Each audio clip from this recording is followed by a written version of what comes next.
යහපත් දිනයක් හැම දිනාටම. අදත් අපි කෝට්ටේ පාර්ලිමේන්තු පාරේ දියවන්නාව අසල පිහිටි වල්පොල රාහුල ආයතනයේ සිට පොහෝ දින සාකච්ඡාව සංഭാෂණ වැඩසටහන ආරම්භ කිරීමටයි සූදානම් වෙන්නේ. මෙවර උඳුවප් පොහෝ දින ලංකාවට සංඝමිත්තාවගේ පැමිණීම මුල් කරගෙන අද දවසේ අපි සාකච්ඡා කරන්න බලාපොරොත්තු වෙන්නේ කාන්තාව සම්බන්ධ බෞද්ධ ඉගැන්වීම් බෞද්ධ අදහස කුමක්ද කියන එක. අදත් මෙම සාකච්ඡාවේ සම්පත්දායකත්වය කොළඹ විශ්වවිද්‍යාලයේ බෞද්ධ අධ්‍යනාංශ අංශ ප්‍රධාන ආචාර්ය උඩුහාවර ආනන්ද හාමුදුරුවෝ. උන්වහන්සේ ඉතාම ආදරයෙන් ඔබ හැම දෙනාම වෙනුවෙන් පිළිගනිමින් අපි සාකච්ඡාව ආරම්භ කරමු. ඉතින් මං ආරම්භයේම කැමති ආනන්ද හාමුදුරුවන්ගෙන්ම අහන්න අද දවසේ මේ සාකච්ඡාව කොහොමද මේක පෙළ ගැහෙන්නේ කොහොමද කියලා හාමුදුරනේ. සියලු දෙනාටම සුබ දවසක්. අපි දන්නවා උඳුවප් පුර 15ක පෝය කියලා කියන්නේ සංඝමිත්තා මෙහෙණින් වහන්සේගේ ලංකා ගමනේ සිදු වුණු විශේෂ දවසක්. ඒ නිසා අපි අද සාකච්ඡාව සඳහා තෝරාගත්තේ විශේෂයෙන්ම කාන්තාව පිළිබඳව බුදු සමයේ දෘෂ්ටිය කුමක්ද කියන එක විමසා බැලීම. දැන් මේ යටතේ අපි මූලික කාරණා 4ක් කෙරෙහි අවධානය යොමු කරනවා. එකක් තමයි කාන්තාව පිළිබඳව ප්‍රාක් බෞද්ධ ආකල්පය. කියන්නේ බුදු සමයේ පහළ වීමට පෙර අවධිය සහ සමකාලීන අවධිය පිළිබඳව. ඊළඟ කාරණේ තමයි කාන්තාව පිළිබඳ මුල් බුදුදහම තුල මොනවද ඉගෙන්වෙන්නේ කියන මොනවද එහි දක්වන ආකල්ප සහ ඉගෙන්වීම් කියන එක පිළිබඳව. තුන්වෙනි තමයි කාන්තාව පිළිබඳ පශ්චාත් බුදු සමය.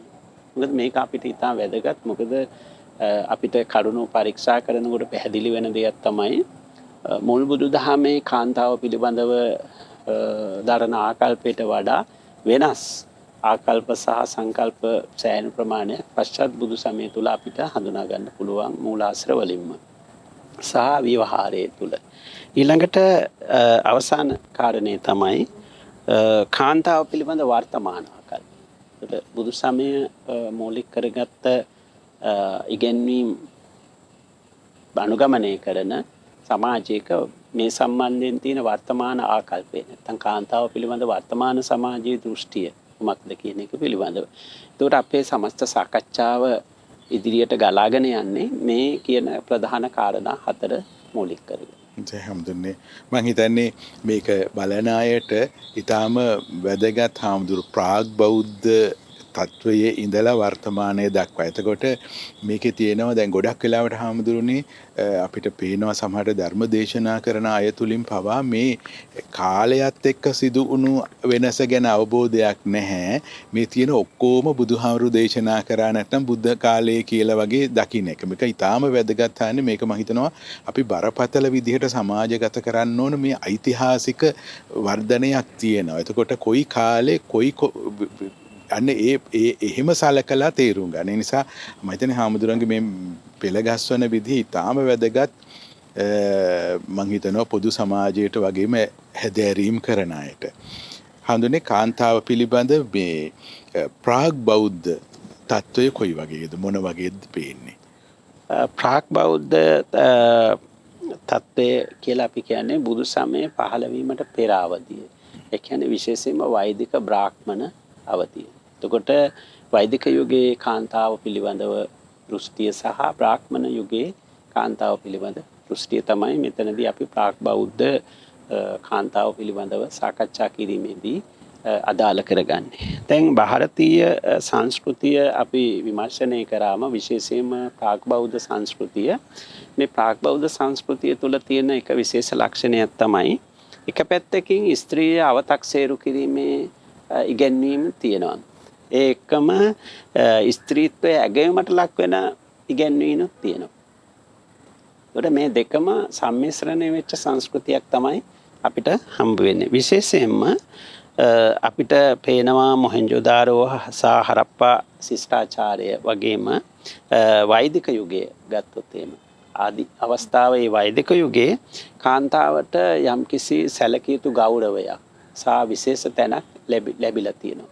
නමුත් ඒ தත්ත්වය හුඟක් වෙනස් වෙනවා බ්‍රාහ්මණ අවධිය වෙනකොට. බ්‍රාහ්මණ අවධියේදී බ්‍රාහ්මණ සමාජයේ විසින් නැත්නම් බ්‍රාහ්මණ සම්ප්‍රදාය විසින් හඳුන්වා දෙන ලද සමාජ සංස්ථා, සමාජ ආයතන සහ සමාජ සංස්කෘතිය පදනම් කරගෙන කාන්තාව උගාක් බරපතල විදියට අව탁සීරුවට ලක් වෙනවා. අපි දන්නවා දැන් මේ බ්‍රාහ්මණ යුගයේදී කාන්තාව විවාහ වීමට පෙර දෙමව්පියන් යටතේ, ඊට පස්සේ විවාහ වුණාට පස්සේ මේ ස්වාමියා යටතේ, ඊට පස්සේ ස්වාමියා මිය ගියාට පස්සේ දරුවන් යටතේ ආදි වශයෙන් ඇය සම්පූර්ණම පුරුෂාධිපත්‍යයට යටත් කරපු, ඒ වගේම ඇගේ නිදහස සීමා කරපු, ඒකම ඇයට ආගමික නිදහසක්, අධ්‍යාපන නිදහසක් නොලැබුණු අවධියක් පිළිබඳව තමයි බ්‍රාහ්මණ යුගයේ වෙනකොට අපිට කරුණු අනාවරණය කරගන්න පුළුවන්.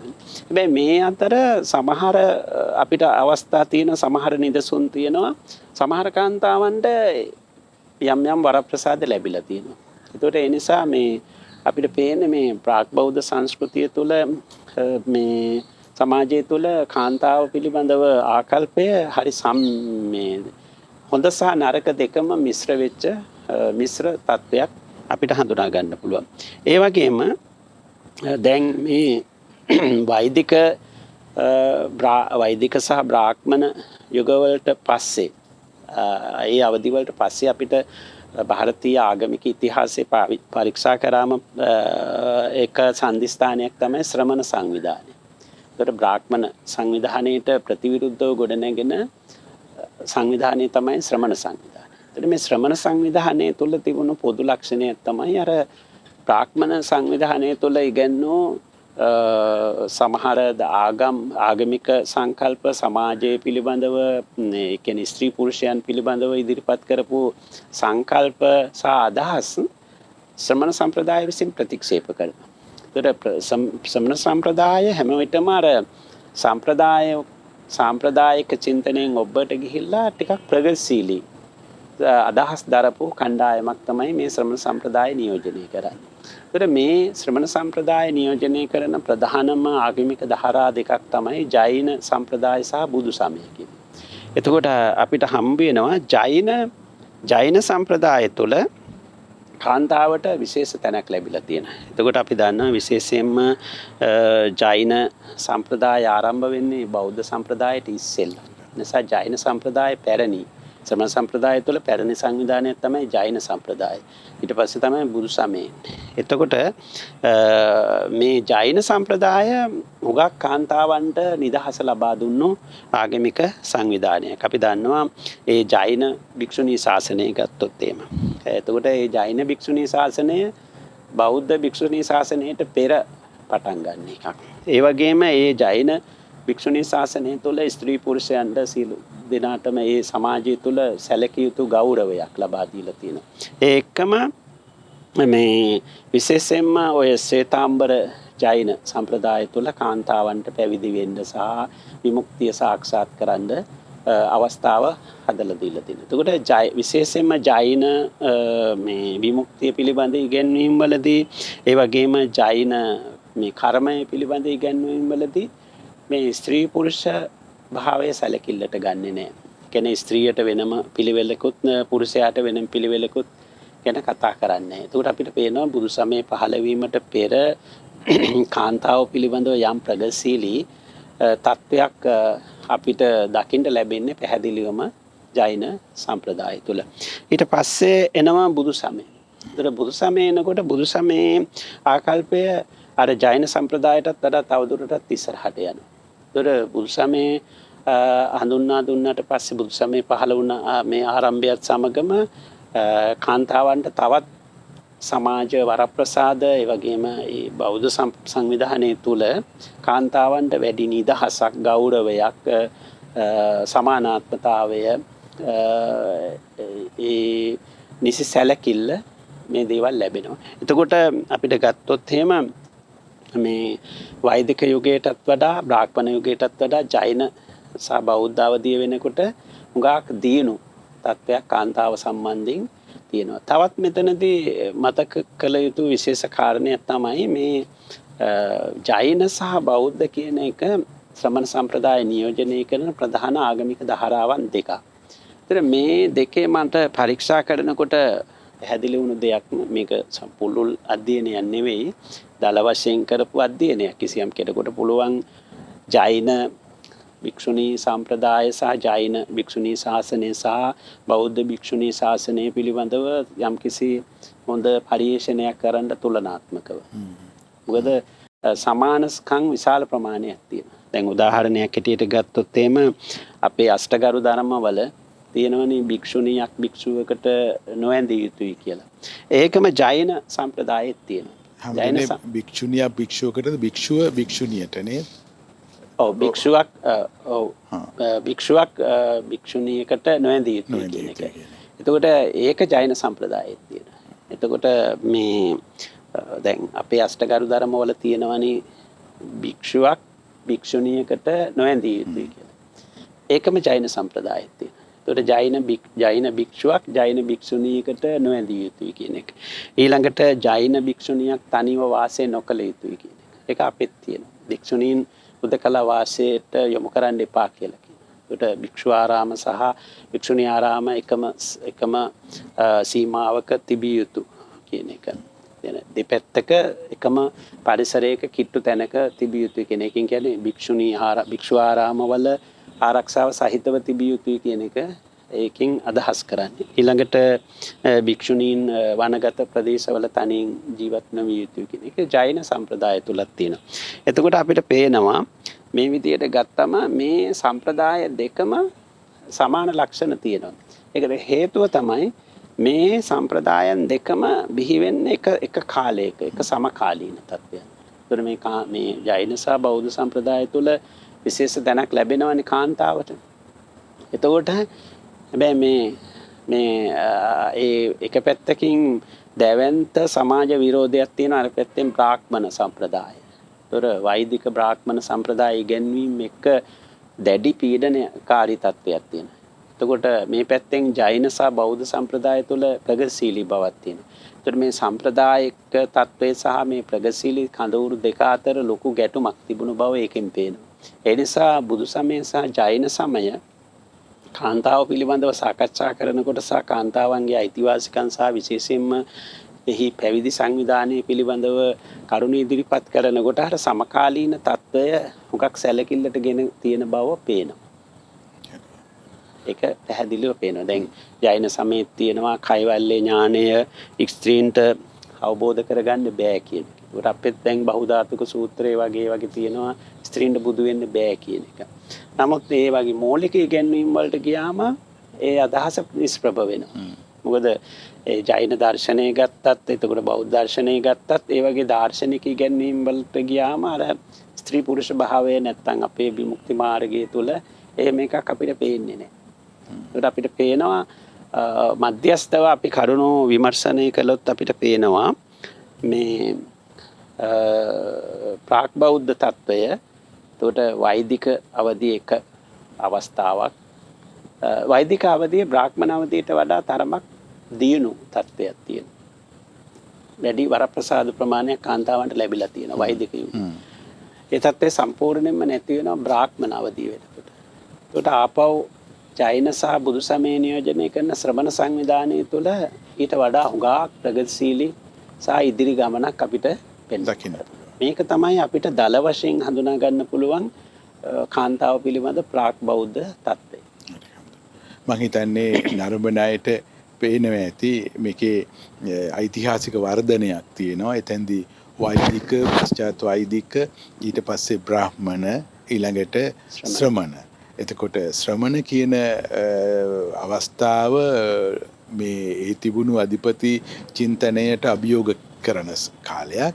එතකොට අන්නේ ශ්‍රමණ සම්ප්‍රදාය තුල තිබෙන සම්ප්‍රදාය දෙකක් තමයි ජෛන සහ බෞද්ධ කියන එක. එතකොට ජෛන දහම බුදු දහමට වඩා ටිකක් පැරණි නමුත් එක් සමකාලීනව වර්ධනය වෙන. එතකොට හාමුදුරුවෝ පැහැදිලි කළා මෙන්න මේ ඓතිහාසික වර්ධනය මේක ඊටාම වැදගත් මතකේ තබා ගන්න මේවා දවසක දෙකක වෙච්ච දේවල් නෙවෙයි මේක දිගට වර්ධනය වෙන එකක්. එතකොට සමාජයකයි මේක සිද්ධ වෙන්නේ නේද හාමුදුරනේ?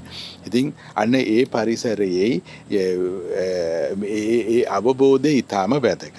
අපි ඊළඟට හාමුදුරනේ අපි දැන් අපිට පුළුවන් කාන්තාව පිළිබඳ බෞද්ධ බුදු සමය ස්ථාවරය මොකක්ද කියලා සාකච්ඡා කරන්න නේද? දැන් බුදු සමයේ ස්ථාවරය පිළිබඳව අපි විමර්ශනය කරනකොට පැහැදිලිවම මතක තබා ගත යුතු වැදගත් කාරණයක් තමයි මේ බුදු සමයේ කාන්තාව පිළිබඳව ස්ථාවරයේ සැකසෙන්නේ සමකාලීන ಭಾರತೀಯ සමාජයට සාපේක්ෂව. ඒක අපි හුඟක් මතක තියාගන්නට ඕන.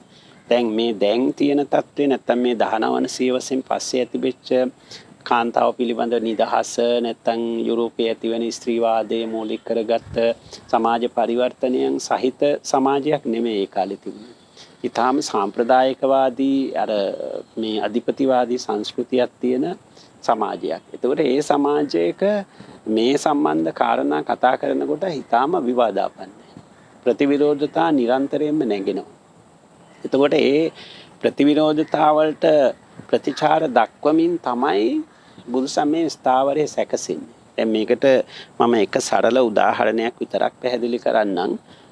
දැන් භික්ෂුණී ශාසනය ස්ථාපනය කරන්නට ආනන්ද හාමුදුරුවෝ මුල් වුණු වෙලාවේදී බුදුන් වහන්සේ ප්‍රතික්ෂේප කරනවා. අපේ විනය පිටකේ වාර්තාවලට අනුව. එතකොට ප්‍රජාපති ගෞතමිය ඇතුළු ශාක්‍ය කාන්තාවන් 500ක් ලොකු පාද යාත්‍රාවක් කරනවා මේ ඒ සියලු දෙනා එකතු වෙලා. ඒතකොට මේ පාද යාත්‍රාව නැත්නම් මේ පාගමන සමාජ ආකල්පය වෙනස් කිරීමට ප්‍රධාන වශයෙන්ම හේතු වුණා.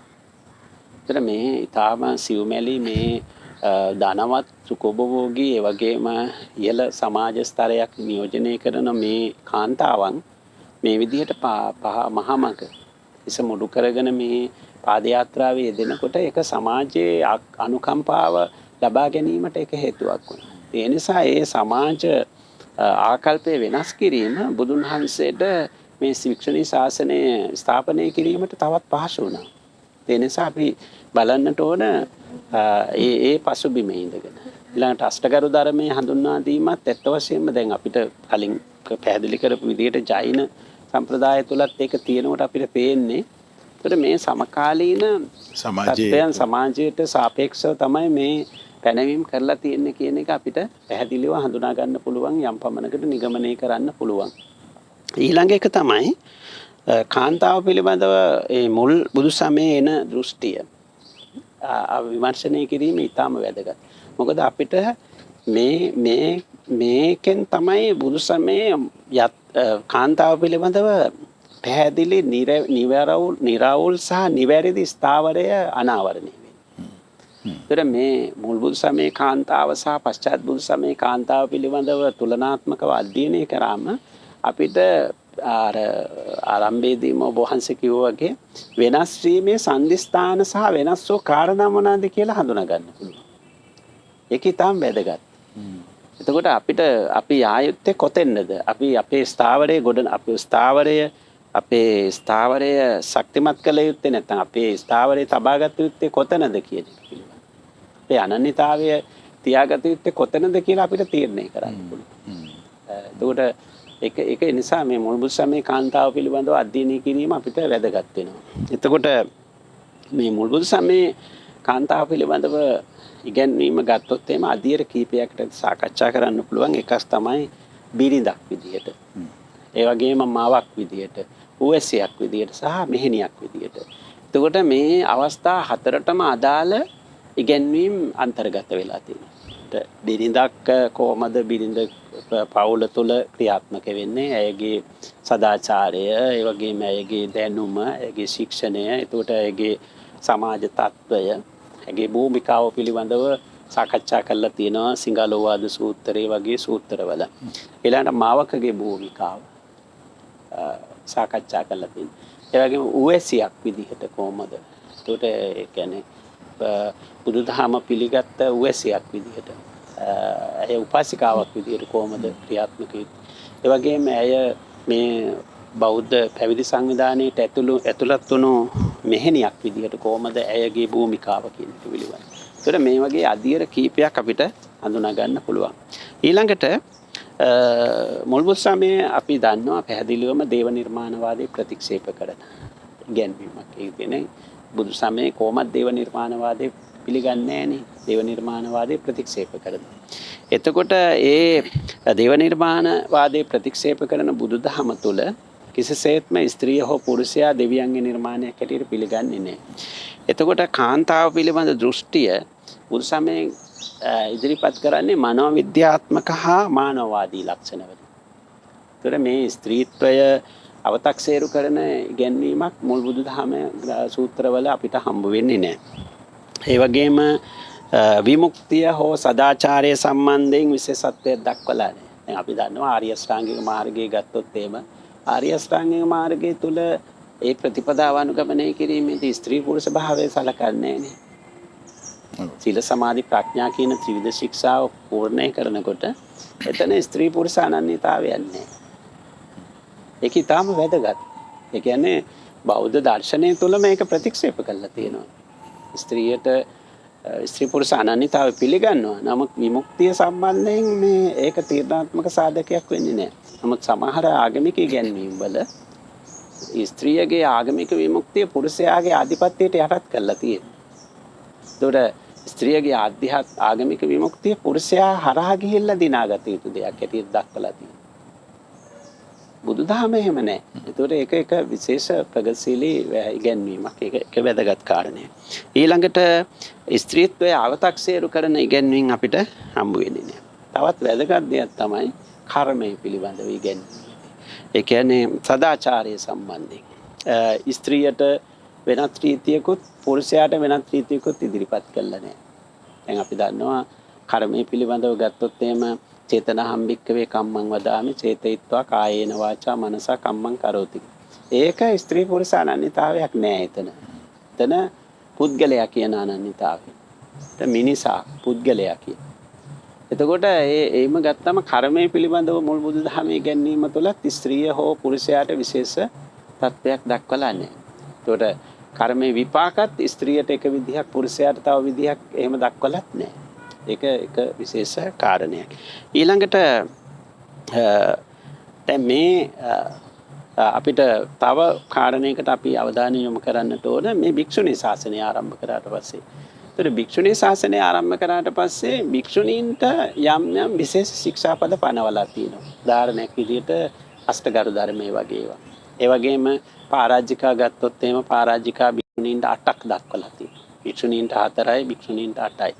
එතකොට මේ භික්ෂුණීන්ට ශික්ෂාපද 311ක් තියෙනවා. 227ක් භික්ෂූන්ට තියෙනවා. මේවා අතර වෙනස්කම් තියෙනවා. හැබැයි මේ වෙනස්කම් අපිට සියුම්ව පරීක්ෂා කරාම පේනවා මේ වෙනස්කම් ඇති වෙලා තියෙන්නේ එකක් කාන්තාව පිළිබඳව සමාජ ආකල්පය බලපාලා තියෙනවා. සමාජ ආකල්පය. ඊළඟට දෙවෙනි එක තමයි කාන්තාවගේ ශරීරය තුළ ශරීරයට කාන්තාවගේ ශරීරයටම ආවේනික වූ තත්ත්වය නැත්නම් ජීව විද්‍යාත්මක සාධක. කාන්තා ශරීරය තුළ ඇතිවන ජීව විද්‍යාත්මක පරිවර්තන වලට සාපේක්ෂව ශික්ෂාපද පනවලා තියෙනවා. එතකොට ඒ වගේම දේශගුණික තත්ත්වයන් අනුව ශික්ෂාපද පනවලා තියෙනවා. එතකොට ඒ කාරණා නිසා තමයි ඒ සංඛ්‍යාව වැඩි වෙලා තියෙන්නේ. දැන් අපි උදාහරණයක් ඇටියට ගත්තොත් අපිට මේ ජීව විද්‍යාත්මක කාරණා ගත්තොත් එහෙම පුරුෂයාට එහෙමනේ ජීව විද්‍යාත්මක බරපතල ප්‍රශ්න නැහැනේ. කාන්තාවගේ ශරීරය තුළ ජීව විද්‍යාත්මක වෙනස් වීම එක බරපතල තත්ත්වයන් තියෙනවා. එතකොට ඒක තමයි බුදුන් වහන්සේ ආවේනික දුක්ඛ සූත්‍රයේ සඳහන් කරේ. එතකොට කාන්තාවන්ගේ ශරීරය තුළ ඇතිවන මේ වෙනස්කම් මේ කාන්තාවට ජීව විද්‍යාත්මක හිමි වුණු තත්ත්වයක්. එතකොට ඒව සම්බන්ධයෙන් ශික්ෂාපද පනවලා තියෙනවා. මොකද ඇගේ ආරක්ෂාව සහ සංවිධානයේ පැවැත්ම සඳහා. ඒතර ඒ හැරෙනකොට අර සංවිධානයේ පැවැත්ම සහ සංවිධානයේ අවශ්‍යතාවය සඳහා ශික්ෂාපද විශාල ප්‍රමාණයක් පනවලා තිබුණට විමුක්තිය සම්බන්ධයෙන් හෝ ධර්මාභිසමය සම්බන්ධයෙන් හෝ කිසිම වෙනසක් නෑ.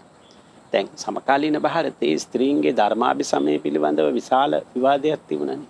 ඒක තමයි අර ප්‍රජාපති ගෞතමිය පිරිනිවන් පාන අවස්ථාවේදීත් ඒ ප්‍රජාපති ගෞතමී තෙරණියට කියන්නේ බුදුන් වහන්සේ ඔබ මේ දැන් ඉදි ප්‍රාතිහාරය පාලා පිරිනිවන් පාන්න කියලා කියනවා. ඒ කියන්නේ ඒකට හේතුව තමයි තාම කාන්තාවන්ගේ ධර්මාභිසමය පිළිබඳව සැක කරන අනුවන ජනයා ඉන්නවා. කාන්තාවන්ට ධර්මය අවබෝධ කරගන්න බෑ කියලා හිතන මේ කාන්තාව දෑඟුල් නුවණ නැති කෙනෙක්ය කියලා හිතන මේ විමතිය පළ කරන පුරුෂයන් සමාජයේ ඉන්නවා. පුද්ගලයෝ ඉන්නවා. ඒ නිසා ඒගොල්ලන්ගේ මතේ දුරු කරලා මේ පිරිනිවන් පාන්න කියලා කියන. ඊටාම වැදගත් ප්‍රකාශයක්. ඊටාම වැදගත් ප්‍රකාශයක්. එතකොට ඒ ප්‍රජාපති ගෞතමී තෙරණිය මේ පිරිනිවන් පෑවට පස්සේ ඇයගේ භස්මාවශේෂ පිළිගෙන බුදුන් වහන්සේ දක්වන ගෞරවය. ඒක උදෙක් මාතෘත්වය පදනම් කරගෙනම නෙවෙයි. කාන්තාවට ඒ ගෞරවය එතනදී බුදුන් වහන්සේ ලබා දෙනවා. ඒතර ඒ වගේ සිද්ධි කීපයක් අපිට මූලික වශයෙන් හඳුනා ගන්න පුළුවන්. ඊළඟට අපිට ඊටාම වැදගත් එකක් තමයි මුල් සමයේ මේ කාන්තාව පිළිබඳව කාන්තාව ලැබපු ආගමික විමුක්තිය සහ සමාජ නිදහස පෙන්වන්න කරන ප්‍රධාන සාධකයක් තමයි තේරී ගාථා.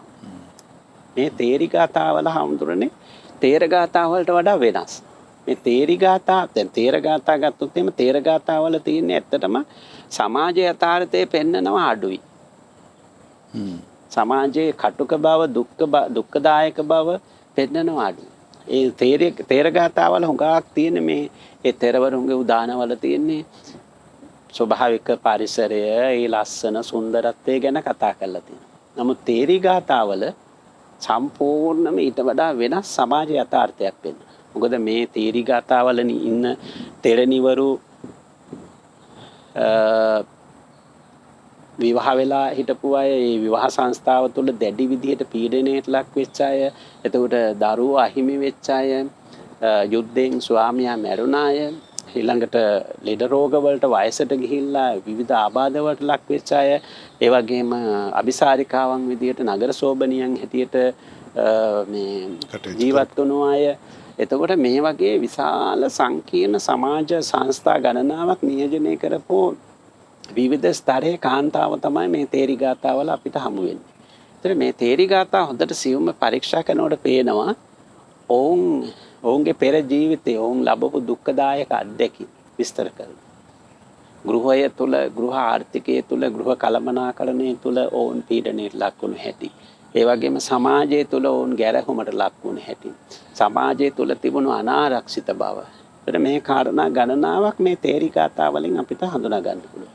ඒතර අපිට පේනවා මේ කටුක දුක්ඛදායක අත්දැකීම් සහිත සමාජයක ජීවත් වුණු මේ කාන්තාවට තමයි මේ භික්ෂුණී ශාසනය ආරම්භ කරාට පස්සේ මේ නිදහස ලැබෙන්නේ. ඒ නිදහස පිළිබඳව කදිම සාක්ෂි ඒ අයගේම ප්‍රකාශවල තියෙනවා. ඒක බුදුන් වහන්සේ හොත් වෙන ශ්‍රාවකෙක් කරන ප්‍රකාශයක් නෙවෙයිනේ. ඒ අයගේම ප්‍රකාශනවල ඒගොල්ලෝ ලැබපු විමුක්තිය පිළිබඳව දක්වලා තියෙනවා. ඊළඟට ඒ නිසා මේ තේරී ගාථා අපිට මුල් සමයේ හම්බෙන්නේ ඊටාම වැදගත්ම ලියවිල්ල. ඒක නිසාම ලෝකේ මං හිතන්නේ ස්ත්‍රීවාදී සාහිත්‍යයේ ගාක් පැරණිම ලේඛන හැටියට පිළිගන්නවා. ස්ත්‍රී විමුක්තිය පිළිබඳව කතා කරනකොට තේරී ගාථා ප්‍රධාන මූලාශ්‍රයක් හැටියට ලෝකේ පිළිගන්නවා. ඒතකොට ඊළඟට ඊටාම වැදගත් කාරණයක් තියෙනවා මේ බුදුන් වහන්සේ පරිනිබ්බාන සූත්‍රයේදී සඳහන් කරන වැදගත් කාරණයක් තියෙනවා. අපි දන්නවා බුදුන් වහන්සේගෙන් මාරයා ඉල්ලීමක් කරනවා පිරිනිවන් පාන්න කියලා.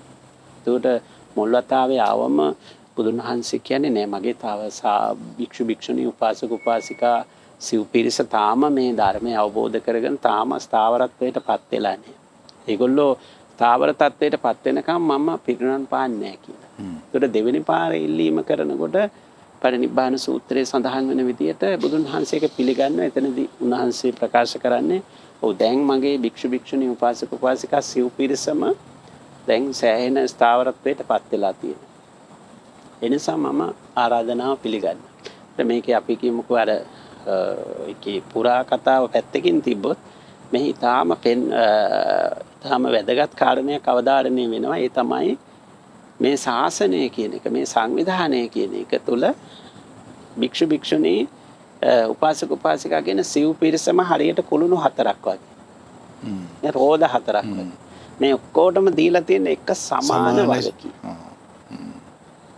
ඒකේ ඒ පාඩේ ඊටාම වැදගත්. මහා නිබ්බාන සූත්‍රයේ දක්වන මේ පාඩේ ඊටාම වැදගත්. මොකද එයින් භික්ෂුවගේ ධර්ම අවබෝධය, භික්ෂුණියගේ ධර්ම අවබෝධය, උපාසක උපාසිකා කියන ගිහි පිරිසගේ ධර්ම අවබෝධය, ඔවුන්ගේ දායකත්වය, ඔවුන්ගේ කැපවීම මේ සියල්ලම ඒක රාශි කරපු සංවිධානයක් තමයි තියෙන්නේ. හරි හම්දුනේ. ඒතරෙහි පැවැත්ම තීරණය වෙන්නේ මේ 4 දෙනාගේම දායකත්වය තුළ. එනිසා මේ භික්ෂුවට ප්‍රමුඛතාවයත් භික්ෂුණියට දෙවෙනි තත්ත්වයක් කියලා එකක් නැහැ. එහෙම දක්වලා නැහැ. ඒ වගේම ගිහි සමාජය තුලත් ස්ත්‍රියට දෙවෙනි තැන, පුරුෂයාට පළවෙනි තැන එහෙම දක්වලා නැහැ. සමාන වගකීම සමාන. අපිට පේනවා මුල් බුදු දහමට ගියාම මුල් බුදු දහම තුල විමුක්ති මාර්ගයේ සම්බන්ධයෙන් කිසි වෙනසක් දක්වන්නේ නැහැ.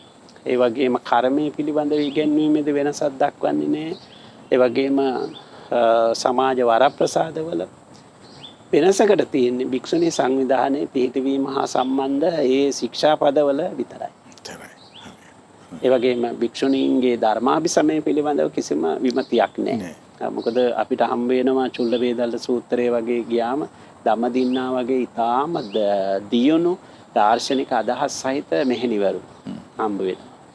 විශාල මෙහෙණිවරු ප්‍රමාණයක් හිටිය ධර්මයේ අනිත් අයට උගන්වපු, අනිත් අයට කියලා දුන්නු, ධර්මයේ පුහුණු කරපු විශාල. දැන් පටාචාරා හේරිගාතාවල තියෙන පටාචාරා තෙරණිය විශාල කාන්තා පිරිසකට උදව් කරපු ආකාරය.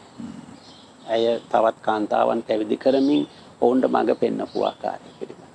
ඒතකොට ඒකෙන් පේනවා අපිට මේ ආදිබුදු සමයේ මේ බුදුදහමේ පණිවිඩය ව්‍යාප්ත කිරීමට භික්ෂූන්ට සමානවම ඒ හා සමානම කාර්යභාරයක් භික්ෂුණීනුත් සිද්ධ කරලා තියෙනවා. හරි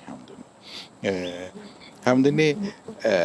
දැන් ඒ දහරු සාකච්ඡා කළේ මේ ආගමික ආයතනයක් සහ විමුක්ති ගමන තමයි වැඩි අවධානය. හම්දුනේ කොහොමද සාමාන්‍ය ජීවිතේ ගත කරන ලෞකික ජීවිතේ ඒ තුල කොහොමද කාන්තාව නියෝජනය වෙන්නේ, කාන්තාව සම්බන්ධව? අපි මේ ස්ත්‍රිය සම්බන්ධ ගත්තම ස්ත්‍රී පුරුෂ සම්බන්ධය කාම්භෝගී ජීවිතයේ එකක් නේ. කාම්භෝගී ජීවිතයේ අපි මෙතනදී තවත් මතක තබා ගත යුතු දෙයක් තමයි බුදුන් වහන්සේ මේ දහම උගන්වනකොට අනුගමනය කරපු ඊටම වැදගත් පිළිවෙතක් තමයි මේ ගිහි සමාජයට එක පිළිවෙලකුත් පැවිදි සමාජයකට එක පිළිවෙලකුත් ඉදිරිපත් කරලා තියෙනවා. දැන් ඇත්තටම අර සුත්ත නිපාතේ මොණි සූත්‍රය ගත්තම සිකියතා නීල ගීවෝ විහංගමෝ හංසස්ස නෝපේති ජවන් කුදාචරං කියලා. ඒතර ගිහියා උපමා කරනවා මොන රට? පැවිද්ද උපමා කරනවා හංසයාට. ඒතර මේ පක්ෂීන් දෙදෙනාගේ ජවය නැත්තම් වේගය එක සමාන නැහැ. දැන් භික්ෂුව කියලා කියන්නේ, භික්ෂුණිය කියලා කියන්නේ මේ සියල්ල අත්හැරලා මේ සංස්ථාවට ඇතුල් වෙන පුද්ගලයෙක් නිසා භික්ෂුවගේ අරමුණු කාමභෝගී අරමුණු නෙවෙයි. ඒ භික්ෂුවගේ අරමුණ ඊට කඩිනමින් විමුක්තිය සාක්ෂාත් කිරීම. හැබැයි ගිහියා මේකට ඇතුල් වෙන්නේ අනුක්‍රමණයෙන් ඉස්සරහට යන්න, නැත්නම් පිළිවෙලින් ඉස්සරහට යන්න. ගිහියාට තියෙන්නේ කඩිනම් ගමනක් නෙවෙයි විමුක්තිය සම්බන්ධ. ඒ නිසා අපිට ඊටාම් පැහැදිලිව මුල් මුල් සමයේම හඳුනා ගන්න පුළුවන් මේ ගිහි කාම්භෝගී සමාජයට බුදුන් වහන්සේ ඉදිරිපත් කරපු සදාචාර ධර්ම පද්ධතියක්, ඒ වගේම ගිහි පැවිදි සමාජයට ඉදිරිපත් කරපු සදාචාර ධර්ම පද්ධතිය දෙකක් කියන එක. දෙකක් ඇත්තට. මොකද ගිහි සමාජයේ අරමුණ වෙනස් ඇත්තටම. ඒගොල්ලෝ බුදුන් වහන්සේට අවශ්‍ය වුණේ හෙට ගෙනල්ලා ඒගොල්ලෝ අද නිවන් දක්කන්න. එහෙම අවශ්‍යතාවයක් ඇති වුණේ නැහැ. ඒක අපිට පැහැදිලි. දැන් අර දීඝජානු ඇවිල්ලා අහන ප්‍රශ්නේදී දීඝජානු කෝලිය පුත්‍රයා ව්‍යග්ගපජ්ජ සූත්‍රයේදී අහන්නේ මේ අපි කාම්භෝගී මිනිස්සු, අපි මුදල් පරිහරණය කරන, අපි සුවඳ විලවුන් භාවිතා කරනවා, අපි අඹදරුවන් පෝෂණය. අපිට ඔබේ ධර්මයේ තුල මොකද්ද තියෙන වැඩේ? මොකද්ද අපිට අනුගමනය කරන්නේ? එතකොට බුදුන් වහන්සේ කියන්නේ ඕක වැඩක් නෑ මේ එන්න මහාන වෙලා මේ දැන් ඔයා ඕව සේරම අත්හරින්න ඔය තේරුමක් නැති කියලා අර අනිත්‍යතාවය ඒව ගැන කියන්නේ. එතකොට එයාට එයාගේ අරමුණට සාපේක්ෂව බුදුන් වහන්සේ ඊටාම විසිතුරු විදියට එයාගේ ආර්ථිකය කළමනාකරණය කරගන්න විදිය, එයාගේ සමාජ ජීවිතය, එයාගේ පරලෝක ජීවිතය, ආගමික ජීවිතය මේ ශක්තිමත් කරගන්න විදිහේ ආචාර ධර්ම පද්ධතියක් ඉදිරිපත් කරනවා. අන්න ඒක තමයි ගිහි බුද්ධ ආගම කියලා අපි හඳුනාගන්නේ. එතකොට දැන් මේ ගිහි බුද්ධ ආගමේ ඊටම වැදගත් දෙයක් තමයි මේ කාම්භෝගී ජීවිතය. ඒකට ස්ත්‍රී පුරුෂ සම්බන්ධතාවය කියන්නේ. ඊට පස්සෙම බුදුන් වහන්සේ අර මේක අපි ආරම්භයේදීම සඳහන් කරා දේවවාදී දේව නිර්මාණවාදී ප්‍රතික්ෂේප කරනවා. ඒතර මේ ස්ත්‍රීය පාපේ සංකේතයක්, පුරුෂයා පිනේ සංකේතයක් හැටියට ඉදිරිපත් කරන්නේ නැහැ බුදුදහම. ඒතර ස්ත්‍රී පුරුෂ සම්බන්ධයේ තියෙන ප්‍රධානම එකක්නේ කාම සම්භෝගය කියන එක. එතකොට මේ ස්ත්‍රී පුරුෂ සම්බන්ධතාවය සහජ තත්වයක් හැටියට විස්තර කරන්නේ. ඊටාම වැදගත් සූත්‍රයක් තමයි අංගුත්තර නිකායේ මේ ඉත්ති බන්ධන පුරුෂ බන්ධන කියන සූත්‍රය. මේ ඉත්ති බන්ධන පුරුෂ බන්ධන සූත්‍ර දෙක ඊටාම වැදගත් කියවන එක. මේක අංගුත්තර නිකායේ අටක නිපාතයේ තියෙන්නේ. අටක නිපාතයේ මේ සූත්‍ර දෙකක් තියෙනවා. ඒකෙදි කාරණා 8කින් ස්ත්‍රිය පුරුෂයාගේ හිත බැඳ ගන්නවා. කාරණා 8කින් පුරුෂයා ස්ත්‍රියගේ හිත බැඳ ගන්නවා. ඊටාම මනෝවිද්‍යාත්මක කාරණා 8ක් තියෙනවා. මොනවාද? පළවෙනි එක තියෙන්නේ රූපය. එතකොට ස්ත්‍රිය සහ පුරුෂයාගේ රූපය ඕනෝන්ට ආකර්ෂණීය. එතකොට ස්ත්‍රියගේ සහ පුරුෂයාගේ මේ සිනාසීම, ඊළඟට කතාව, හැසිරීම, ගායනය. එතකොට මේ දේවල් ඊළඟට පුරුෂයාටත් ඒ විදියට. එතකොට මේ සූත්‍රයේ දෙකේම විස්තර කරන්නේ මේ අන්‍යෝන්‍ය සම්බන්ධතාවය. එතකොට මේකින් පෙන්නන ඊටාම ගැඹුරු මම එකින් එකට විස්තර කරන්න යන්නේ අපිට කාලෙ මදි නිසා මේ සූත්‍රය බලන්න. මේකෙන් පෙන්නන දාර්ශනික කාරණේ තමයි ස්ත්‍රිය සහ පුරුෂයා අතර ඇතිවන ඕනෝන් කෙරේ තියෙන මේ ආකර්ෂණය කියන එක සහජ තත්ත්වයක්. ඒක බුදුන් වහන්සේ සහජ තත්ත්වයක් හැටියට පිළිගෙන තියෙනවා. ඒක පාපයවත් අපිරිසුදු දෙයක්වත් එහෙම එකක් නැහැ. ඒක පාපය එකක් නෙමෙයි. එතකොට ඒ නිසා කිසිසේත්ම මේ ස්ත්‍රීත්වය හෝ පුරුෂත්වය හෝ ඊළඟට මේ ස්ත්‍රී පුරුෂ කාම සම්භෝගයේ පාපයක් හැටියට නිර්වචනය කරන්නේ නැහැ. කිසි තැනක නිර්වචනය කළා නැහැ. එතකොට ඒ වගේම ස්ත්‍රී ශරීරය අසුභය කියලා නිර්වචනය කරන්නේත් නැහැ. දැන් සමේ දෙතිස් කුණප ගැන කතා කරනකොට ඒක ස්ත්‍රී ශරීරයටත් එකයි පුරුෂයාගේ ශරීරයටත් එකයි. දැන් කායගත සති භාවනාව ගැන කතා කරනකොට අසුභානුපස්සනාව ගැන කතා කරනකොට මේ ස්ත්‍රී ශරීරයට විතරක් නෙමෙයි පුරුෂයාගේ ශරීරයටත් ඒක පොදු තත්ත්වයක් හැටියට විස්තර කරන්නේ. එතනදී ස්ත්‍රියගේ ශරීරයේ අපිරිසුදු පාපේ සංකේතයක් හැටිය කියලා අර වෛදික අදහස බුදු සමය ප්‍රතික්ෂේප කළා තියෙනවා. දේව නිර්මාණවාදී අදහස ප්‍රතික්ෂේප කළා තියෙනවා. ඊළඟට ස්ත්‍රී ශරීරය තුළ ඇතිවන මේ ජීව විද්‍යාත්මක වෙනස්කම් විස්තර කරනවා. සූත්‍ර දෙකක් තියෙනවා. මේ ආවේනික දුක්ඛ සූත්‍රය සහ සංයෝග විසංයෝග පරියාය කියන සූත්‍ර. මේ සූත්‍ර දෙක ඊටාම වැදගත්. දැන් ඔය කාන්තාව පිළිබඳව අධ්‍යයනය කරනකොට බෞද්ධ ආකල්පයේ අධ්‍යයනය කරනකොට භාවිතා කළ යුතු ප්‍රධාන මූලාශ්‍ර දෙකක්. මේ ආවේනික දුක්ඛ සූත්‍රය කියන්නේ කාන්තාවට ජීව විද්‍යාත්මකව ආවේනික වූ දුක්ඛදායක තත්ත්වය. ඒ තමයි අර ආර්ථවහරණය කියන එක සිද්ධ වෙන එක. ඊළඟට ගැබ් ගැනීම, දරුවන් ප්‍රසූත කිරීම ජීව විද්‍යාත්මක කාරණා. ඒකට ඇයි බුදුන් වහන්සේ මේ ජීව විද්‍යාත්මක කාරණා මෙතනදී අවධාරණය කරන්නේ? පණිවිඩයක් දෙනවා මේ කාන්තාවට මේ ආවේනික දුක්ඛ කොටක් තියෙනවා. ඒ නිසා තවත් ඒ දුක් මදිවට තවත් ඇයව පීඩනයට ලක් කරන්න එපා කියන එක. ඒ සූත්‍රයෙන් පෙන්නන. එතකොට ඒ ආවේනික දුක්ඛ සූත්‍රයේ ඉදිරිපත් කරන්නේ මේ කාන්තාවකට ආවේනිකව දුක් ගොඩක් තියෙනවා. ඒ තියෙන දුක් ගොඩට තවත් දුක් ගොඩක් දාලා යාව අභාස්තාවයට පත් කරන්න එපා කියන එක එකකින් කියන්නේ.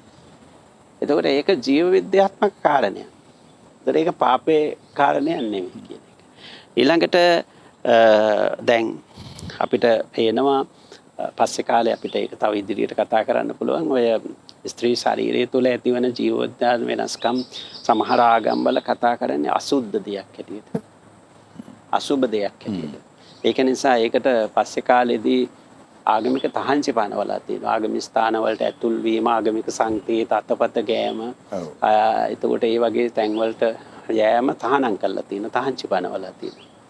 මුල් බුදුදහම තුල එහෙම එකක් නැහැ. ඊළඟට ඒක සාමාන්‍ය තත්ත්වයක් හැටියට පිළිගන්නේ.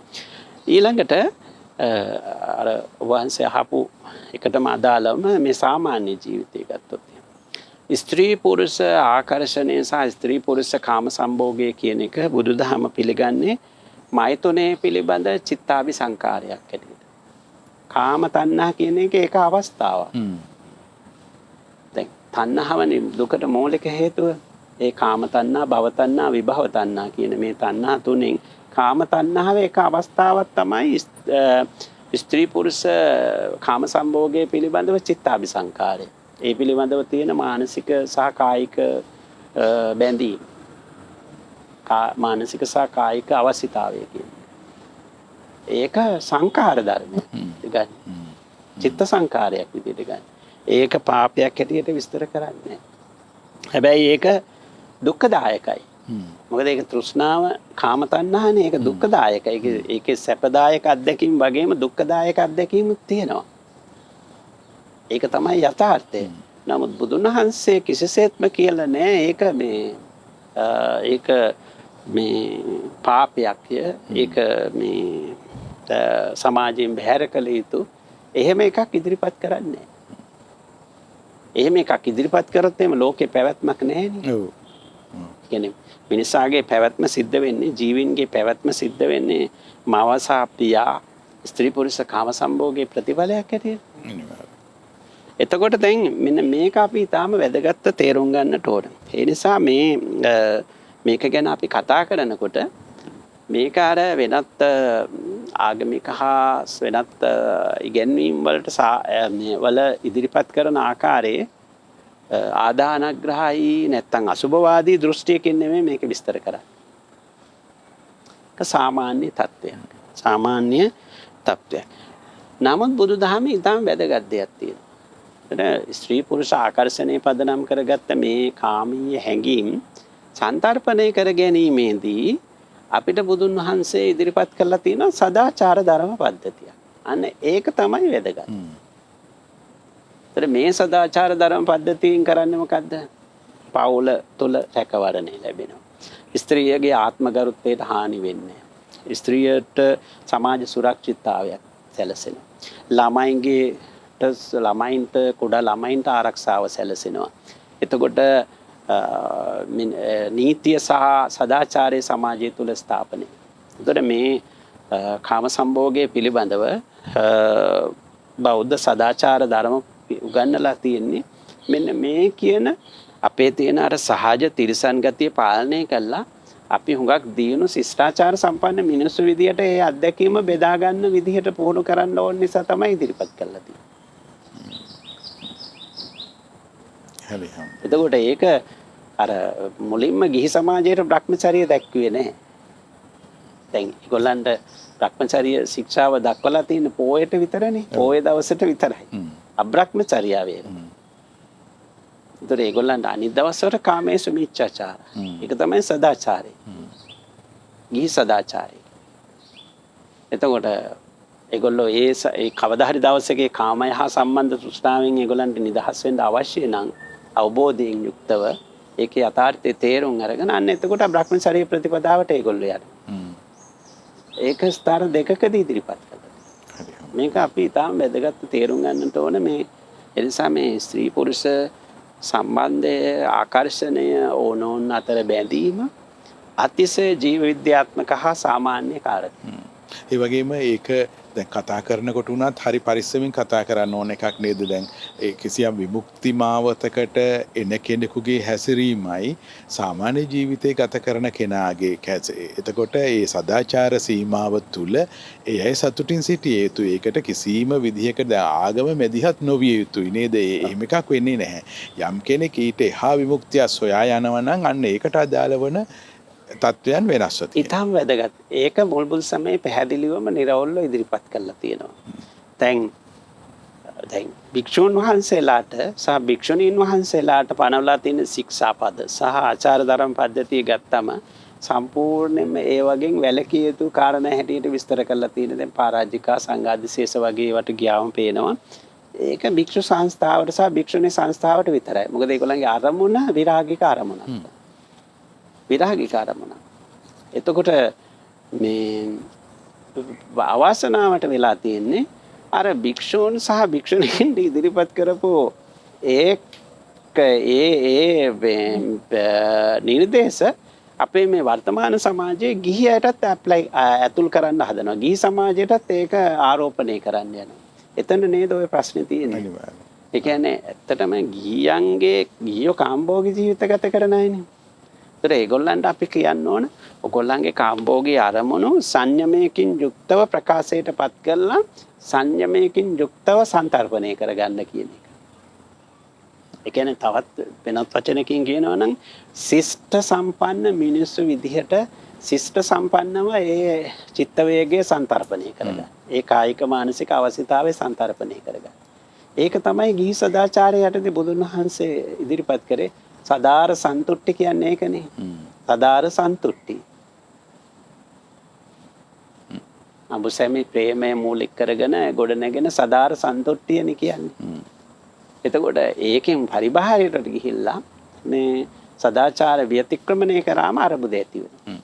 එහෙම නැතුව අර යතිවරුන්ට යති සමාජයට නැත්තම් විරාගික භික්ෂු භික්ෂුණී සමාජයට ඉදිරිපත් කරපු ආකාරයේ සම්පූර්ණ විරතියක් විරමණයක් මේ සමාජයට ඉදිරිපත් කළා නේ. හොඳයි හැමදෙන්නේ. එතකොට දැන් කොහොමද හාමුදුරු බුදුදහමේ කාන්තාවගේ මේ කාර්ය භූමිකාව කොයි විදිහටද සාකච්ඡා වෙන්නේ? කාන්තාව පිළිබඳ භූමිකාව අපිට අවස්ථා කීපයකටදී හඳුනා ගන්න පුළුවන්. ආරම්භයේදීම සඳහන් කරා වගේ එක පැත්තකින් බීරිඳක් අනිත් පැත්තෙන් මවක් සහ භික්ෂුණියක් කියන අර්ථයෙන් ගත්තා. එතකොට මූලිකම කාරණේ තමයි අපි ජීව විද්‍යාත්මක වෙනසක් මිසක භික්ෂුව සහ භික්ෂුණිය සහ ස්ත්‍රිය සහ පුරුෂයා අතර වෙනසක් නෑ. ජීව විද්‍යාත්මක වෙනසක් විතරයි තියෙන්නේ. ඒතකොට ජීව විද්‍යාත්මක වෙනසෙදී තියෙන්නේ ශාරීරික තත්ත්වයක්. එතකොට ආධ්‍යාත්ම විමුක්තිය හෝ ධර්මාභිසමය සම්බන්ධයෙන් ස්ත්‍රී පුරුෂ වෙනසක් දක්වන්නේ. ඒක අපි ඊටම අවධාරණය කළ යුතු කාරණයක්. ඊළඟට කාන්තාවගේ භූමිකාව පිළිබඳව අපි කතා කරනකොට සිංහලෝවාද සූත්‍රයේ විශේෂයෙන්ම සහ සත්තභාරියා සූත්‍රය ඊට පස්සේ උග්ඝහ සිටුවරයාගේ දියණිවරුන්ට බුදුන් වහන්සේ කළ අනුශාසනාව උග්ඝහ සූත්‍රය. එතකොට මේ සූත්‍ර පරීක්ෂා කරාම පේනවා ඒ සූත්‍රවල බිරිඳකගේ සහ මවකගේ භූමිකාව මොකක්ද කියන්නේ. ඒ තියෙන්නේ එතකොට බිරිඳක් විදියට ඇය ගෘහය තුළ කොහොමද ගෘහය කළමනාකරණය කරගන්නේ.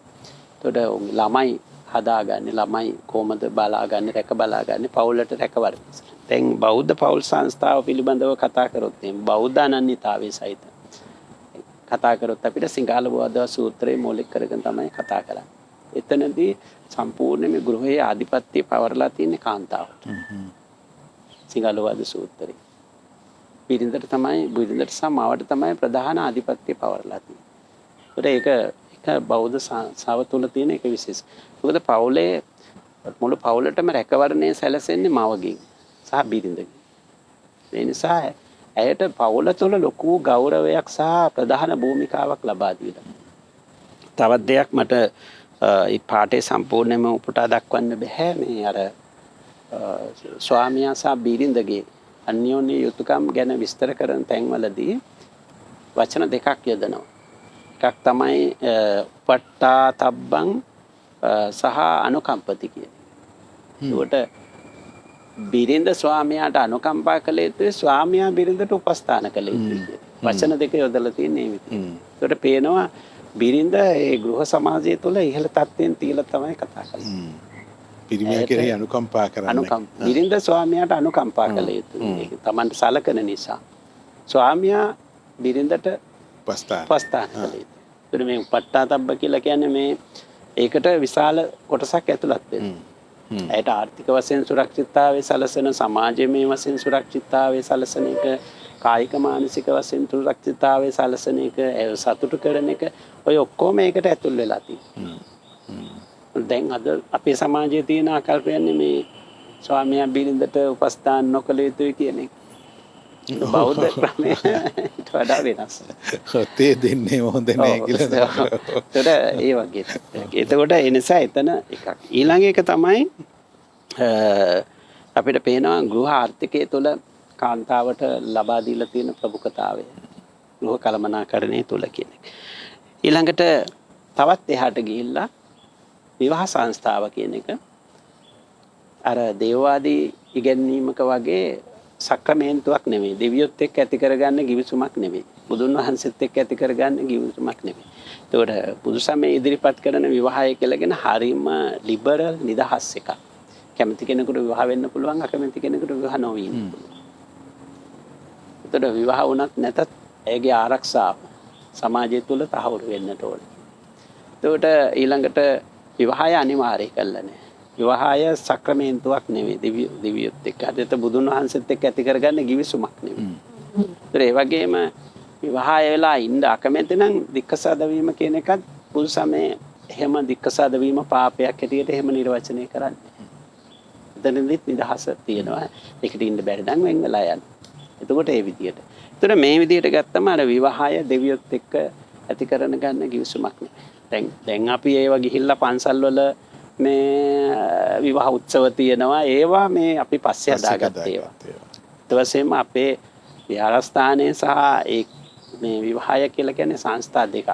අරමුණු දෙකකට කැපවන ආයතන දෙකක්. මේක විරාගික අරමුණකට මූලික වෙච්ච තැන, අරක කාම්භෝගී අරමුණකට මූලික වෙච්ච තැන. නමුත් දැන් ඒක අපි මේ දෙක පටලවගෙන තියෙනවා.